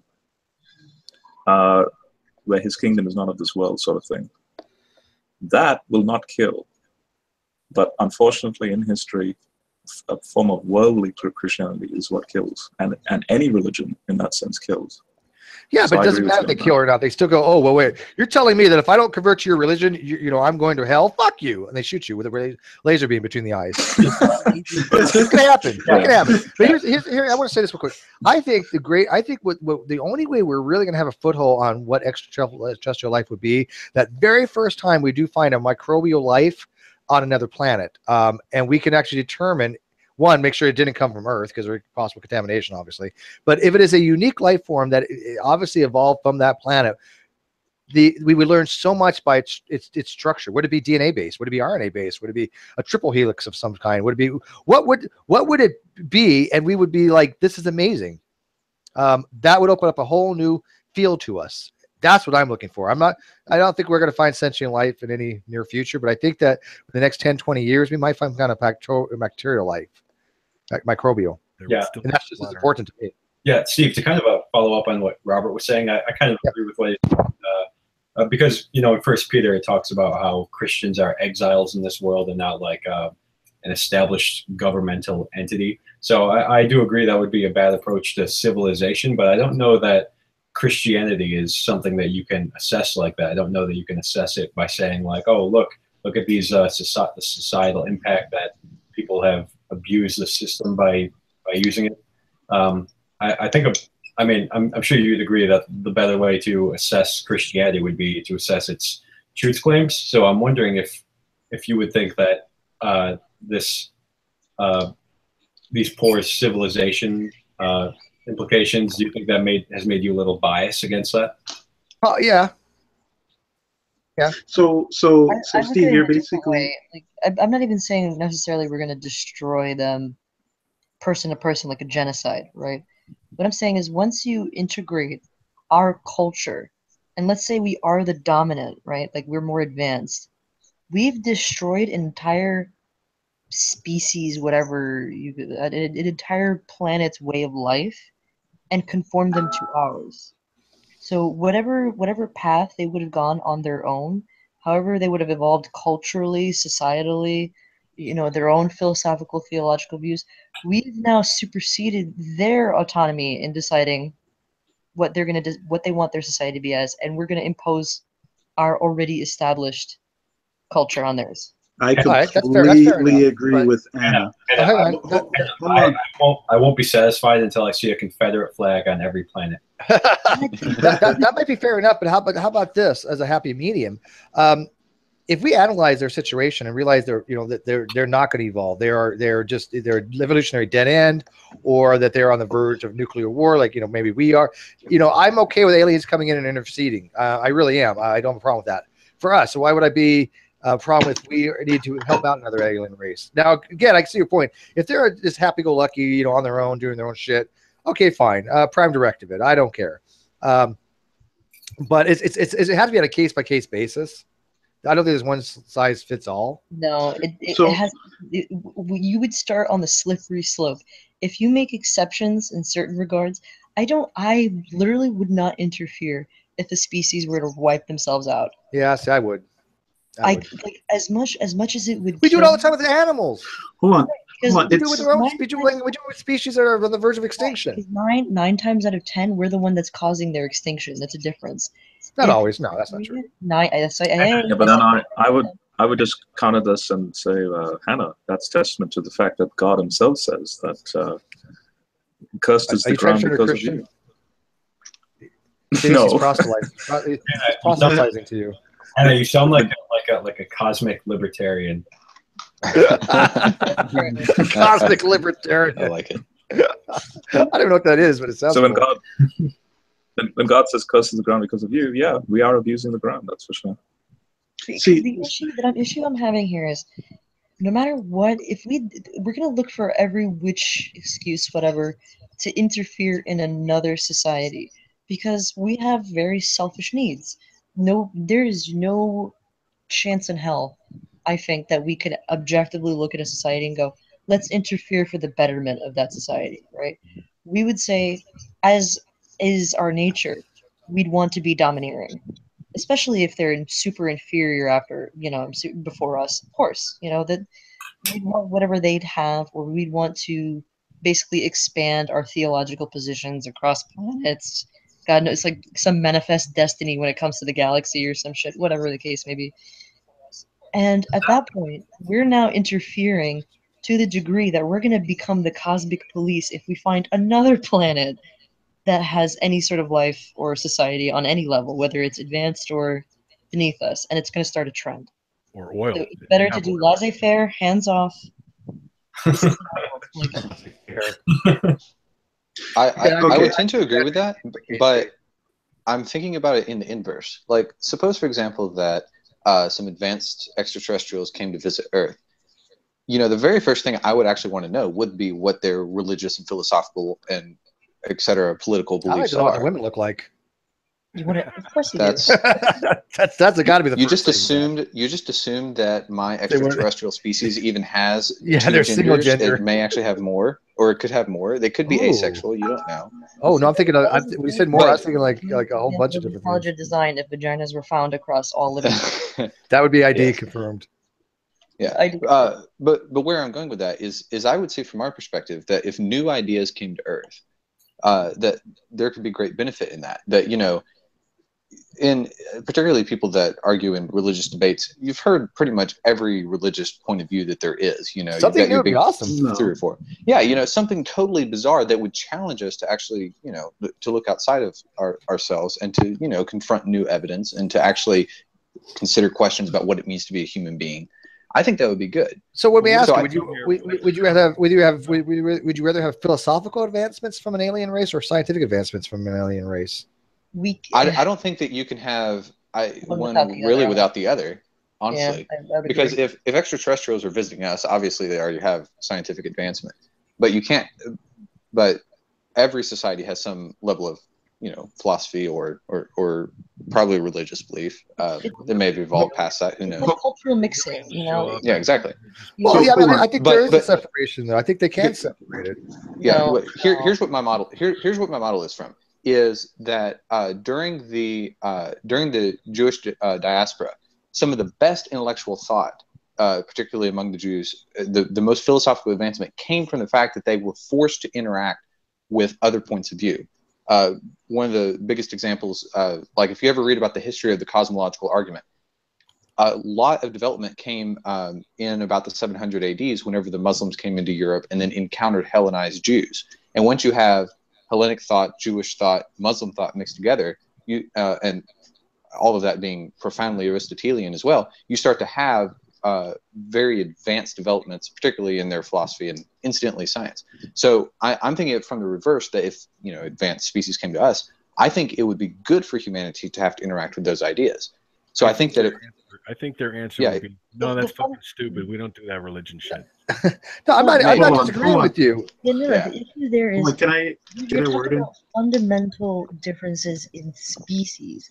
Like if you really told me that a reptilian was coming up to me and was going to talk to me, I'd be weirded out. I'm not going to lie. I'd be like, the fuck are you talking about? So now you're making that kind of leap where it's like, listen, we can do it with one another. Why can't we do it with extraterrestrial species? How so far removed would they be from anything familiar that we would all of a sudden be welcoming and open to those ideas. I think it would be a culture war. It really would. Probably. I mean, probably, yeah. That's what we're trying to avoid. But Odian, go next so I can get my 2 cents in. Okay, so I completely agree with Hannah up to the point of where they might destroy themselves and how we might intervene. Now, I think if we were to intervene, I think we would have to be careful. Whereas obviously there's going to be an aggressor there, right? So how would you handle the aggressor? How would you handle the group that's being attacked, right? Obviously, the idea is for you to stop the aggressor. So what are you going to do? Are you going to interfere in the sense that you're going to arm one side to make them stronger, or would you go in and intervene and basically break down both sides and say, hey, listen, this might be a better way, right? So that's my first question. Now, my second question is, what if it's a situation where they're a violent race of people, so to speak, right? Would you use Jesus's teachings to help them, how should I put it, live peacefully? Because Christianity on a whole, it's really that's a peaceful the very good religion. question. Yeah, very good. Well, it's not just like then you got to define violence at a point in time, because a lot of times when we're really looking at moral actions, we're holding this to a lens of human relations with the other humans. Let's imagine we encounter an alien race that they seem civilized, everything seems fine. They have culture, they have a religion, maybe who knows. But they steal testicles. Also, yeah, but they're also like praying mantises that after they mate, the female has to devour the male. Yeah, which means that the dominantly there's no males past a certain age because they're all being eaten by the females. Do we have a moral responsibility to be like, no, you should get substance some other way? No, and at least some of us came to the conclusion that they would interfere. I personally, I wouldn't interfere because that's a part of their system. That's a part of their evolution, right? Now, if it's a case where they're sentient, they're thinking beings, right, and they're pretty much about to destroy each other. The question is, would it be moral to interfere, or immoral to interfere? At that point in time, we concede any moral realist arguments, and that we just say that, okay, well, I guess morality is just going to be relative to the sentient species, and that's it. The need to change other people's morality to fit our own is an American thing. We should just leave them alone to figure it out themselves. We don't have this. We don't have a responsibility to go and fix everyone. That's not us. We don't. Who says it's a responsibility? No. That's not. It's not Americans. No. Odian, go back to the question. Repeat, because I think it's a genuinely very thoughtful question. So, if you can repeat it. Okay, so the question that I asked was, let's say they're fighting with each other and they're about to annihilate each other, right? Well, even the praying mantis analogy is a very good one. I like that one. If you can fit it in that. Yeah. And so, how would you interfere? Would you interfere by making one side stronger to equal it out, or would you stop both sides? Right? Do you think it's a good idea to interfere? Now, I think the other follow-up question is, if they're an aggressive race of people, right? Would you introduce the teachings of Jesus Christ or something close to that to help them get along with each other or live peacefully? Now you see the reason why I like this question. And I'm playing devil's advocate. I'm putting myself outside. Like I'm pretending to be agnostic here, even down in this case to specific, say, the moral law stuff. So the praying mantis thing, you have a sentient ET life that, what we would consider rational creatures to be of the utmost importance of, defending that species. So like pretty much humans, right? We defend each other, say, against a crocodile or something. Well, so therefore we see this thing of valuing life.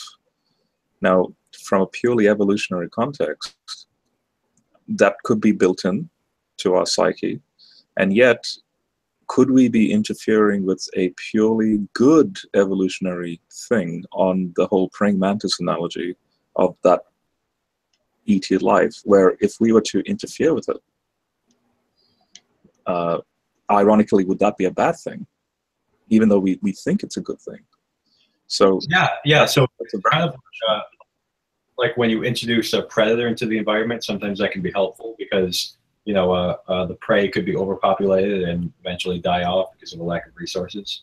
So ultimately, Richard, what are you going to say when you're going to finish? Because I thought you were done. Sorry. No, well, okay. So here ultimately, this then came to mind. Now it's the crux of the issue of where do morals come from? Is it engraved purely in naturalistic outcomes that then we then derive from natural outcomes?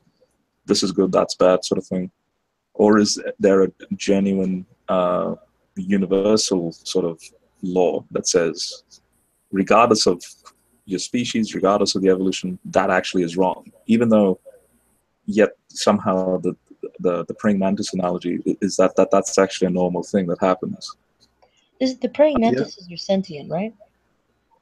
Well, we're saying if let's assume they are. But they're sentient, yeah. Right. Yeah, So let's assume they are. they're sentient. Then, whatever level their society is at, assuming that they can communicate with one another, that they have a sort of cultural or societal structure, then they've figured a way to rationalize that normal behavior, right? They've figured out internally why that's a good or correct action to do in that society. Because that their biology allows them or demands that they do that, right? So if our biology is different than theirs, and we're not equipped with this need or this propensity to bite off male heads, that's what we've come to on our moral basis. We don't have that compulsion. We don't have that drive. Exactly. And we rationalize around it. So for the praying mantises, they exactly. say, yes, we can rationalize around it. Plus, it's part of our biological makeup, whatever the case may be. Go ahead, sorry. Exactly. So no, and so therefore, as a Christian, I'll admit this requires some thought, because let's just say that we do approach a species that are of the same, technological advancement as you and as us, and yet that's their custom because it's their biology. And but so as a Christian, we'd be like, well, you're technically killing off a life, and then how does that work in morals and ethics? And so would it be approach a Jesus ethic on maintaining a life sustainability, and would that alter their value? This is a very good question. I think Odion is. You can look at it this way. Here's one way you can look at it, right?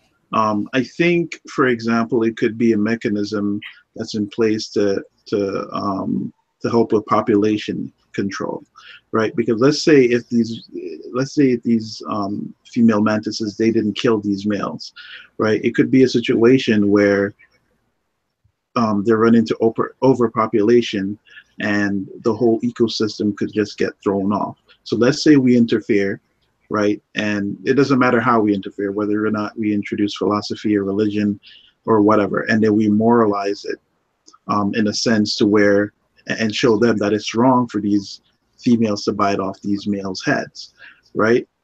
What could happen is that we could be interfering with their evolution. We could be interfering with their whole system, and so it could end up in a complete catastrophe for them. So it could be a situation where, even though we might have good intentions, it could technically be a morally wrong thing to do. Isn't there a sense in which you should, as human beings, try to rise up above your biological inclinations? Like, I don't know that we would want evolution to define our morality. So why would we apply a different standard to another civilization on another planet. Like, why would we? I think Sophia has a question, and he wants to know if that's a naturalistic fallacy. For what? For what? I don't know. He just asked me that. Yeah, I'm not sure what. Well, okay. Yeah, I'm not. So naturalistic fallacy would be to say that because it's natural, therefore, it has to be good. It has to be moral. Oh. Okay. It's not. Nature will fucking kill you. That's kind of what I just said. No, well, Okay. I'm We not have saying- GMOs for a reason, people. It's not necessarily that it's good. It's that they've found a way to rationalize it amongst themselves. Yeah. So whatever fallacy, I can say it's a logical fallacy. And what the fuck does that mean to them, right? Okay, Hannah, so you wouldn't be taking like the evolution argument that we're messing with there. Okay. No, it's that they've based on their biology, they found a way to rationalize it, right? So if I go and I argue with them, listen, there's no reason for you, this is I find this immoral because it's taking a life. It's maybe it's unnecessary. Let's just, for the sake of argument, maybe it's not 100% necessary. Maybe there's alternatives. Like like some vasectomy equivalency, whatever, instead of killing else, whatever the fucking case may be. They then can come back at me with a rationalization that they've developed over the years, decades, hundreds, centuries, whatever, of their biology demanding them to do that. Does that make sense? I'm not saying they find it good because of their biology. I'm saying that's a possibility, though. Yeah. It's not good because of their biology. It's something that they've rationalized. They've come to their own reason for it being good. As a consequence, I guess, of them I guess, Hannah, I think when you gave the alternative that if there is a better alternative, and hence for no killing to happen, that would only happen if they would be a primitive form of sentient life. So meaning we are more advanced, and hence we have, right. But here's the thing. That's the first line of questioning. You can go farther in this. You can give different examples. Like, what happens if you come across a planet with two types of sentient life? Okay, so like on Earth right now, humans, we're the main type of life that's out there. That's like sentient life. We feel we have dominion, to sort of put in a biblical term, over everything else out there. We don't have any qualms about eating, pigs, cows, chickens, whatever. I do. I don't dine on swine. The fuck you take me for? A pig's a filthy animal. What about a dog? Take you for a wolf. A dog's a filthy animal too. Yeah, I don't I'm eat dog good. either. I'm a potato. He's not gonna eat me. Exception to that. Yeah. So, but let's take an example where you come across a planet where there's two types of sentient life, but one of them is a food source for the other one. Do you tell them to stop eating these other people? How much you said do you impose based on what we have as take your lessons from Star Trek, right? That's whatever Captain Kirk would have done. That's what you do. Tricky. We all know that Picard was the better captain. Hush your mouth. Hush your fucking mouth. Fucking Picard was the best captain. The other one sucked ass. You know what just came to mind? The Star Trek Into Darkness, the start of the film, where they saved them from the volcano. Would that be an equivalent of an analogy to the praying mantis? Natural disaster. That's interesting because they literally changed that whole evolution process. Because if you really think about it, like they already have their own gods, right? Which was they thought nothing would happen.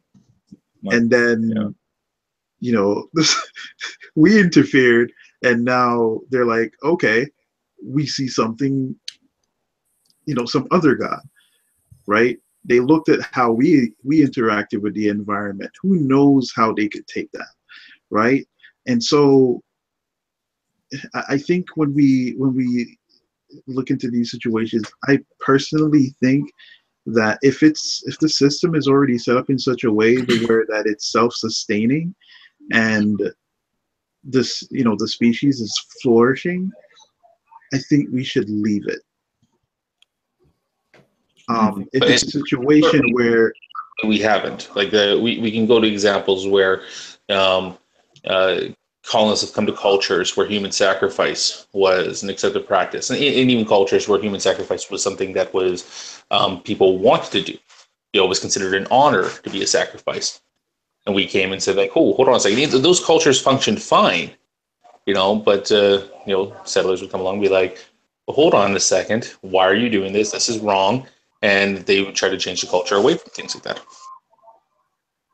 I think we would all agree that the most important thing to do when discovering another species or another planet or of life is decades of just observation. Don't let them know we're looking at them. Just observe to see which route would be the best route to take. Leave them alone. Do we interfere? Do we throw books at them? Do we, learn from them first? Could we coexist with them, honestly? Yeah. If they were the praying mantis people, leave them alone. Just look at them. Look at life. I like my head, Captain. Can we go home? Yeah. I'm wearing a red shirt. Can we turn around, please? Yeah. Please. Can I get a rank up? I have a wife. Yeah, I mean, and there's a lot of examples. Like you'd have to find people not people, but an alien race that was almost at the same level a social development that you were at, because even if you came across cultures that were still very tribalistic, even more tribalistic than humans can be, but they were primitive still. And then you introduce to them technology or capabilities that they can kill more efficiently for whatever reason. You enter that into a culture that's not ready for it, and they'll exploit it to carry on with whatever acts that they have. I don't agree with this. I think it's mostly a joke, but Sophia wants me to say maybe that's what aliens are doing to us right now. Could be. I don't think aliens are watching us. Who would care? We're in the quarantine zone of the galaxy. Yeah. Yeah. It's kind of untheoretical jumping from solar, galaxy to galaxy, honestly. And I like the South Park idea where the aliens put different I love that. of every other planet on this planet as a TV show to see how we interact. It's hilarious. And here we see the wild human masturbating in a corner. See, I don't think we can be ever visited. I don't even know how we even do intergalactic space travel. I don't see how it ever even be feasible. I mean, they're working on warp engines right now. Yeah, that's so theoretical. It's not even funny, and there's still there's other problems you have to overcome. Like gamma rays. I mean, I don't see how you're gonna biologically. I don't think we can go anywhere. Dude, space wants to kill us. Space wants to kill us. If you're traveling at high speeds, radiation is going to kill you. How do you get around that fact? Yeah. The photon shields. Well, technically, Steve, if you're going through a wormhole, right? You're not going to go through a wormhole. Oh well, if that's the case, well. We're not even a wormhole. You just getting to relativistic speeds. A proton hitting your ship is going to produce deadly ionizing radiation, or not deadly non-ionizing radiation. Hence the warp bubble. Warp bubble's not going to protect you from that. You need the deflector shield for that. What? That's what the deflector shield did. Push aside all the things in front of it, including protons and small, asteroid things. That's what deflector shields do. But how do we even develop something like that? You can't. That's why it's science fiction. It's untheoretical. I guess this really leads into the main question. I mean, the main argument here, and I know that this is something that probably will upset a lot of people, and I'm sure that friendships will be broken because of this. I hate you already. But people need to come to terms with reality. And that is that a Star Destroyer would destroy the Enterprise hands down, no fucking problem at all. That's true. It could destroy the Enterprise, but I don't think you could destroy an actual military ship. Yeah, the Enterprise was pretty shitty compared to Star Wars shit. Yeah, I mean, no, but that's the thing. That's a civilian vessel. It's like an exploration. It's a science vessel. Sorry, it's not out there to be a military ship. It's out there to carry people around and look at shit. Can you imagine if the Federation put all of their technology and resources into a battle cruiser and send that bitch out there? That's an episode. Okay, you want to talk birds of prey? Fine. Klingons would be destroyed by the Empire. Yep. Wait, what? I wasn't listening. If I remember correctly, I thought the biggest one, I have to look at my starship comparison chart, but I thought Babylon 5 was the biggest. Wasn't Babylon 5 like the ultimate? I think it was like massive. Nerds. I cried the day my little cousin picked up a VCR and asked me what it was. Yeah, excluding things like the Death Star, Babylon 5 has the biggest ships, if I remember. Yeah, I cried the day that I went into a music store and they did not know what I was talking about when I said I needed a new needle. I worked for Radio Shack. I actually used to have to find the right needles for people. What a pain in the ass that is. Yo, wasn't the Defiant a military ship with like a cloak and belonged to the Romulans? I just want to point out to Tyler Durden in the external chat that I was being generous by even putting the Star Destroyer up against the Enterprise. I think a TIE fighter would destroy the Enterprise. Bitch! I think that ship that Darth Vader left in would be good. So I guess one of the biggest ships is Independence Day, Babylon 5, the Drake Hordes. Those. I mean, honestly, Steve. if you could trick them into accidentally beaming a Jedi onto their ship, they'd be fucked. Steve, and I think the largest of all of them was V'ger. It's 78 kilometers. Curious question. What do you think would happen if Rick Sanchez found his way onto the Enterprise, Picard's captain, during this? Call me rich bitch? I don't know. Because I think it would be pretty fucking funny. The most immoral person versus a very moral captain. Oh, I was thinking Rick James. No, Rick Sanchez. Yeah, what's general? Here's an ultimate question, Steve. I can't wait. If we met other ET civilization and advocated young Earth creationism as their model. Oh, yeah, you know what? Annihilate him. And Ken Hovind is our ambassador, like our first ambassador. So, dude, what if we came across a civilization that had a young Earth model? The universe is only 6,000 years old. They'd be like, "I told you so, bitches. We told you so." Oh my goodness! I think even Hovind would be like, "What?" So, do you guys want to hear what Wayne has to say about the questions that we asked earlier in terms of like aliens and morality or whatever? I don't know if Wayne cares about that stuff. Yeah, whatever.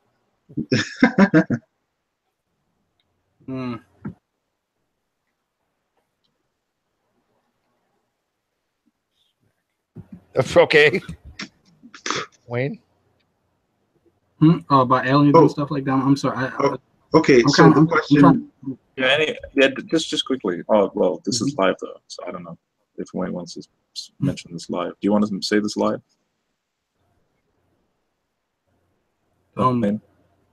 Sure. Hello, world. How many people are watching? 270. 30. It's not a lot. I've across the world, man. Let me just put it this way. Us, you need a proper hangout. Like you need, instead of all this private stuff and having him on a phone, and you need him to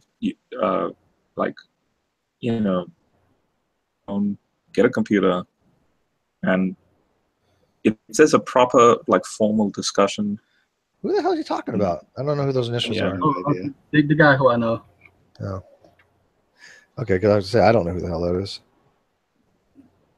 Because all the screaming and shouting at that guy, it's just so stupid and petty. That shouldn't happen, and that's just going to drive him away. And blah blah blah blah. Yeah, it didn't go anywhere. And so he'll talk to me, but he won't talk to them because, of course, they were screaming and hollering, just like his people are actually pretty civil, but they just have some really weird beliefs. Like they think black people made everything, and black people made Hebrew, and black people this, and black people that. Yeah. Does he realize that even the Egyptians had black slaves? Actually, I think my favorite thing is actually, if we can trust the hieroglyphs, there are black people cleaning Pharaoh's dick. Egyptians were black. The funny, no, they weren't. I think that the funniest thing about the Black Hebrew Israelites is that they invented all martial arts too. And the cell phone. I mean, they do have very loose hips if you look at them dance. I do like peanut butter. Anal cakes. I'm sorry, I have this saying where if anybody says peanut butter around me, I have to say anal cakes. It's quite horrible in public. Fucking heartburn, man.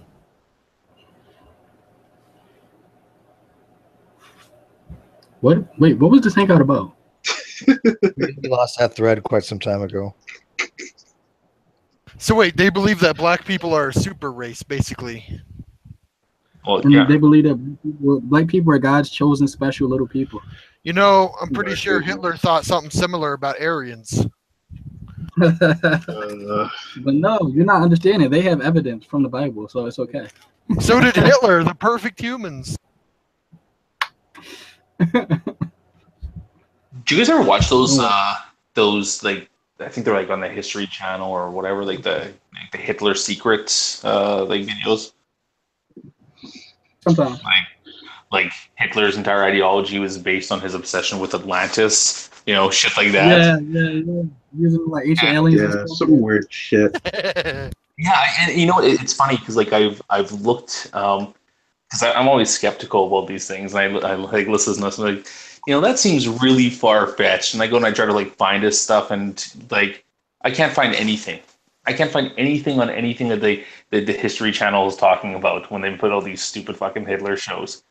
And it's like, this is the fucking History Channel, you know? You'd think that they'd have like, you know, easy to find sources on this shit. Like, where the fuck are they getting this stuff from now?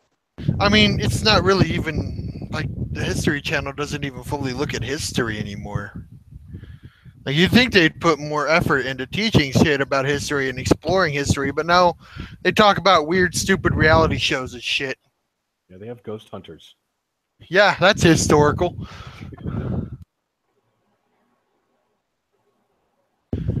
Why not just rename your damn channel? It's not that hard. Yeah, like sci-fi. That's sci-fi. Sci-fi. I remember when that happened. So barely. I don't remember when it happened. I just remember getting on TV and going to the Sci-Fi channel and it say sci-fi, and I'm like, didn't say that before. Sitting there scratching my little kid head. You know what's funny is they actually put on the science fiction channel things that they state as a fact, and people eat it up. They believe it. I'm like, where did you see that? Oh my god! Sci-fi channel. I'm like, you do know what that means, don't you? Sci-fi. You know what that's short for, right? Science fiction. It's not the sci-no-fi. Well, the History Channel used to be about history. What the fuck happened there? They still call it the History Channel. Yeah, the Ancient Aliens. Really historically accurate. God. I was just saying that, Steve. Where the fuck have you been? I haven't been paying attention to any motherfuckers in there. I've been trying to find this comment on here that I saw, and then I lost it. Now I'm trying to find it again because it's the funniest fucking thing I've ever heard, and I got to get a copy of it because I think the guy deleted it now. I said, I'm not lying. This is the dumbest fucking thing I've ever heard. I said to this guy, well, random mutations means with respect to the environment. And he says, well, respect requires intelligence and a awareness to have respect for something. And then the next guy goes, you got to be the dumbest motherfucker in the world and understand a basic turn of the phrase. And I think the guy deleted it. But I'm like, holy shit, I got to find this again. That has got to be one of the fucking dumbest creationists of all time. And that's saying something. Well, they're all pretty stupid. So I don't even know if there's any. You can't even say who's dumber anymore. This is you're at like a quantum zero, quantum energy level, like a ZPE, right? Of stupidity. You can't get much lower than creationists and flat earthers. These guys are just fucking dumb. Somebody get his man to go back to the History Channel thing for a second. I just want to let you know, like on the list of like History Channel thing, I just quickly browse like the TV there. They have Pawn Stars, which is a show about pawn shops. I mean, I guess you very loosely you can say the history of America. maybe there's history in some of the stuff that gets pawned. Maybe, I don't know. I mean, But yeah, it's all about that kind. Is you it know, authentic? they have Ancient Aliens, which of course, yeah, that's a good program. Swamp People. Well, that was highly educational. Hey, that's a good show for the History Network. Don't they run Duck Dynasty? Oh God. Didn't that show get taken off the air because people finally decided that they're just, you know, they're probably just a little too racist or a little too homophobic or something? I can't remember. I don't think it's on anymore, is it? I wouldn't be surprised if their little dynasty fell. Yeah, how'd that guy become rich again by selling duck whistles? Yep. Duck Dynasty, yeah. And then they made a reality show about him for fuck knows why. Like, my duck whistle goes quack quack. My duck whistle goes quack a fucking quack. How do you improve that? How the fuck did the old one in there, Psy, get his own show? He had his own show for a while. You know, the really old, racist, homophobic one. Idiots will watch it. No shit, apparently. The store was on, for crying out loud. I was living with someone who actually used to watch that show, and I come here, watch this with me. I sat down, and after 10 minutes, I was like getting angry. I'm like, I can feel myself getting dumber. What the fuck is this on TV? I can feel intelligent. Brain cells dying in your head. It's like some dude opened up your head and stuck a straw in and started sucking. Yeah. I got angry. I'm like, I can't watch this anymore. I'm gonna forget math if I keep watching this show. I mean, honestly, Psy is the reason I came up with my hillbilly accent. Y'all don't understand. This ain't that easy to do. I think the only show that I ever kind of like I refuse to watch. Like a lot of times, like if it's on in the background or somebody else is watching it, I might just, I'll just go do something else. But the one where it's just like whenever I see it on, I just want to turn it off. It was that I can't remember if it was Discovery Channel or History or something like I can't remember what, but it was the one with the girl from the little like the little beauty pageant girls. Oh, Honey Boo Boo. Oh, fucking! Boo Boo. Oh, her mom. That was the most repulsive show on television. Dude, at some point, I watched Honey Boo Boo get a spoon and then dig some mayonnaise out of a jar and eat it. I gotta tell you, I have never watched Honey Boo Boo. I've seen trailers and Toddlers in Tear. I've seen trailers. I could never have stomached myself to watch either one of those shows. She's not even a cute little girl. You know what they started calling her mom? They started calling her the human thumb. She does. She fucking looks like. I mean, the whole premise is just completely just repulsive to me. More like a toe thumb. Let's dress our fucking kids, our toddlers, up like hookers and send them on stage. Yeah, who thought this was a good idea? Because I really want to meet you. The soccer mom, the same people who thought that vaccinations cause autism. And you know what? You know what's fucked up about those people? They would rather have a dead child than an autistic one. You keep watching that shows like that, and you'll become autistic. Oh yeah, I could feel it. I used to love History Channel, Discovery Channel. I would have nothing on but those channels, and it just did this 180 and just got stupid. Dude,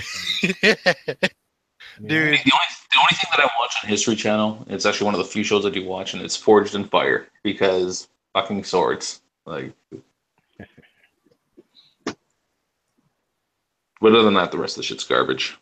Yeah, I've been watching. Okay, you guys want? Okay, we're gonna probably be taking off this soon because we're about done. But do you guys want to know some good shows that you guys check out if you never heard of before? Okay, go watch. Have you watched Killjoys yet? Killjoys. Yep, you see, never heard of this. It honestly looks fucking awesome. It's got hot chicks, but it is awesome. Great show. Go check it out. Oh, now I know where you watch it. All for the titties. All for the titties. Write these shows down. Trust me, Sokka. Man, Killjoys looks like garbage. No offense. Well, you're an idiot, but that's okay. Killjoys is fucking awesome. I should go on camera just to stress the point that I'm not writing these down. Yeah, well, Killjoys. Somebody's gonna go watch it. And then let's see. Also, The Magicians. Oh my God, that's I great. forgot my memory, and I have ninja skills. Have you guys seen The Magicians? I haven't seen it. Brilliant show. Man, It's like I gotta take a piss. it's like Chronicles of Narnia meets Harry Potter. Oh my Seriously, God! like, Cyborg, shut up. I'm interested now. Okay, so like it's like, honestly, I might watch it. Okay, it's literally if they took Hogwarts, Harry Potter, and slammed it with the Chronicles of Narnia. That's exactly what they were trying to do. And the author that came up with these books, and it's called The Magicians. They have 2 seasons out so far. It is extremely good, extremely not kid friendly. Definitely for mature audiences only. I'm gonna watch it. But check that one out if you haven't seen that one yet. I've only recently discovered Silicon Valley. That show is hilarious. I heard that's pretty good. I haven't watched that one yet. That's on my bucket list, but I heard it is good. That was recommended to me. Honestly, Alphas was good until the 2nd season, and it got shut down. Let's see what else has been a really good series. Rick and Morty's been good. Oh, Rick and Morty's excellent. Oh, dude, did you know season 3 is going to start back up next week sometime? Yeah, I know. If you haven't seen Rick and Morty's obviously awesome. But I'm trying to find shows that people really don't know that Obscure? often. Yeah, obscure shows. The Librarians, really good. Isn't that the one where they got like the Noah's Ark and they got all the old shit? Sort of. They got Noah. Is that a different one?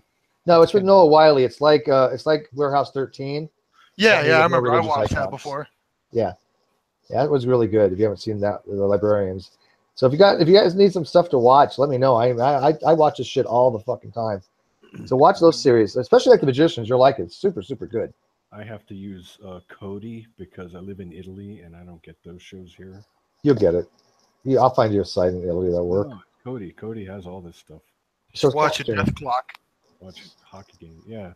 Thank you for noticing that. By I know who Death Clock is. Dude. I caught his icon, his GIF. I know. Dude, fucking hell. I remember when I first discovered Robot Chicken.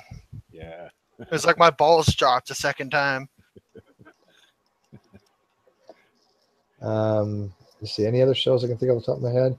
What kind of shows you like? One Clown, and I'll give you a good recommendation.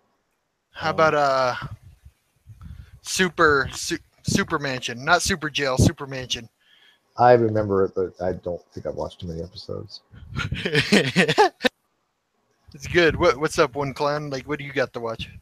Let's see. Recommend something to me, and I'll recommend something to you. Like I said, I recommend you go watch The Magicians. You'll like it. If you like. I'm writing down everything, all the ones that you're suggesting, because I haven't seen any of those. But like a lot of the shows that I watch, if there's only like 1 or 2 seasons, I will wait until there are 5, 6, 7 seasons. You like to binge watch? Ooh, American Horror Story. I like Corn Lips' suggestion. See, if you like to binge watch, just see here. I really should try the American Horror Story series. It's great. Did you ever watch 24? You know what? I was waiting till that show ended because It's ended from beginning to end. I haven't watched the reboot that they had. I've watched like the first 3 episodes, and I will eventually finish it. But I've watched every single episode of 24, binge watching. The 4th season is the best, but they're all pretty good. That's the Kiefer Sutherland one, right? Yeah. Oh my God, is that a good show? Really intense. But anyways, give me a show you want me to watch, and I'll check it out. And like I said, watch the ones I gave you. You'll like them. They're really excellently well written. Well, the ones that I've completed, you have to understand the Italians are like 3 years behind every fucking season. Okay, I'll find shows and go, how the hell did I miss this? Yeah. Yo, don't cringe or don't call me cringy, but do you watch any anime? Because I know a few good ones. I don't. Not into anime, no. If you want, actually, there's Dragon one that Ball Super is really good.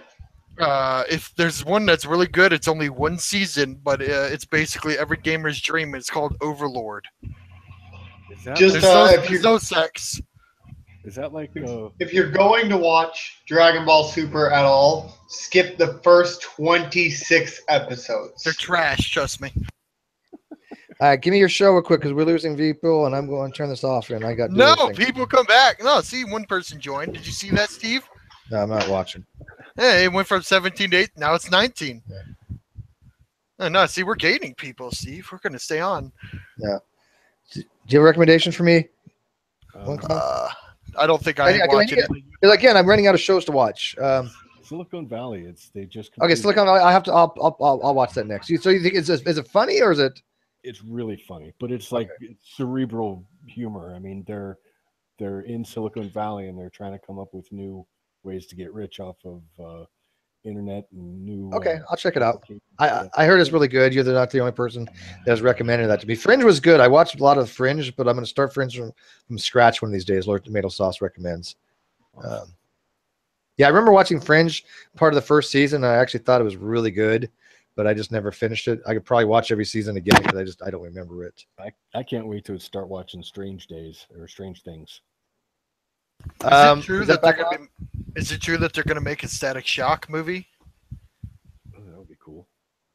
I hope it's not with the actor I heard that they're recommending for Static, and that's Jaden Smith. Oh no.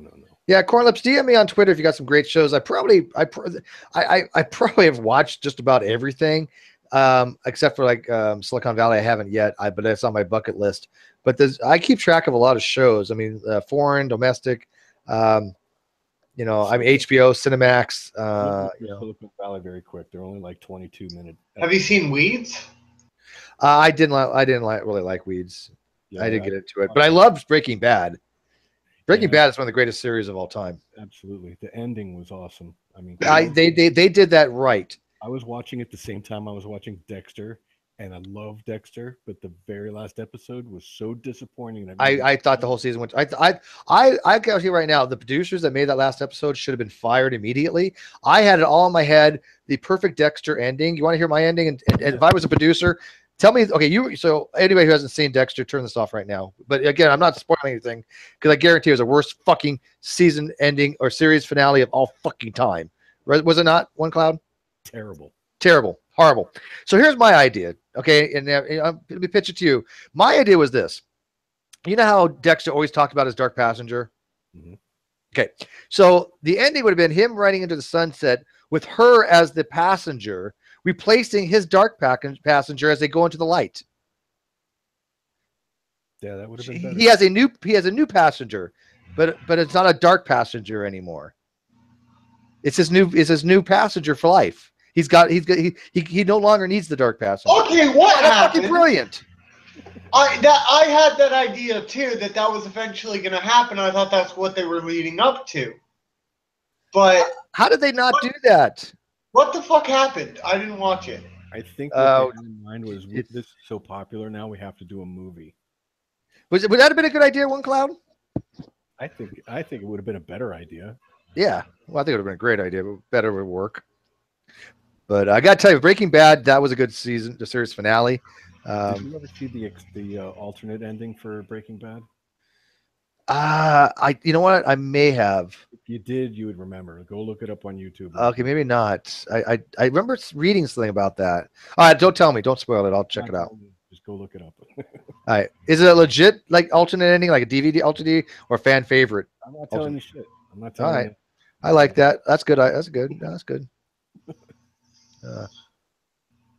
Sense8. Oh, I heard that one's good on Netflix too. But I think Sense8 got canceled, didn't it? I think that's the reason why I didn't start Sense8. I don't like shows that get canceled after one season. No, that's why I wait. That's why. But maybe I wait for that because I got all into that. What was it? The Event.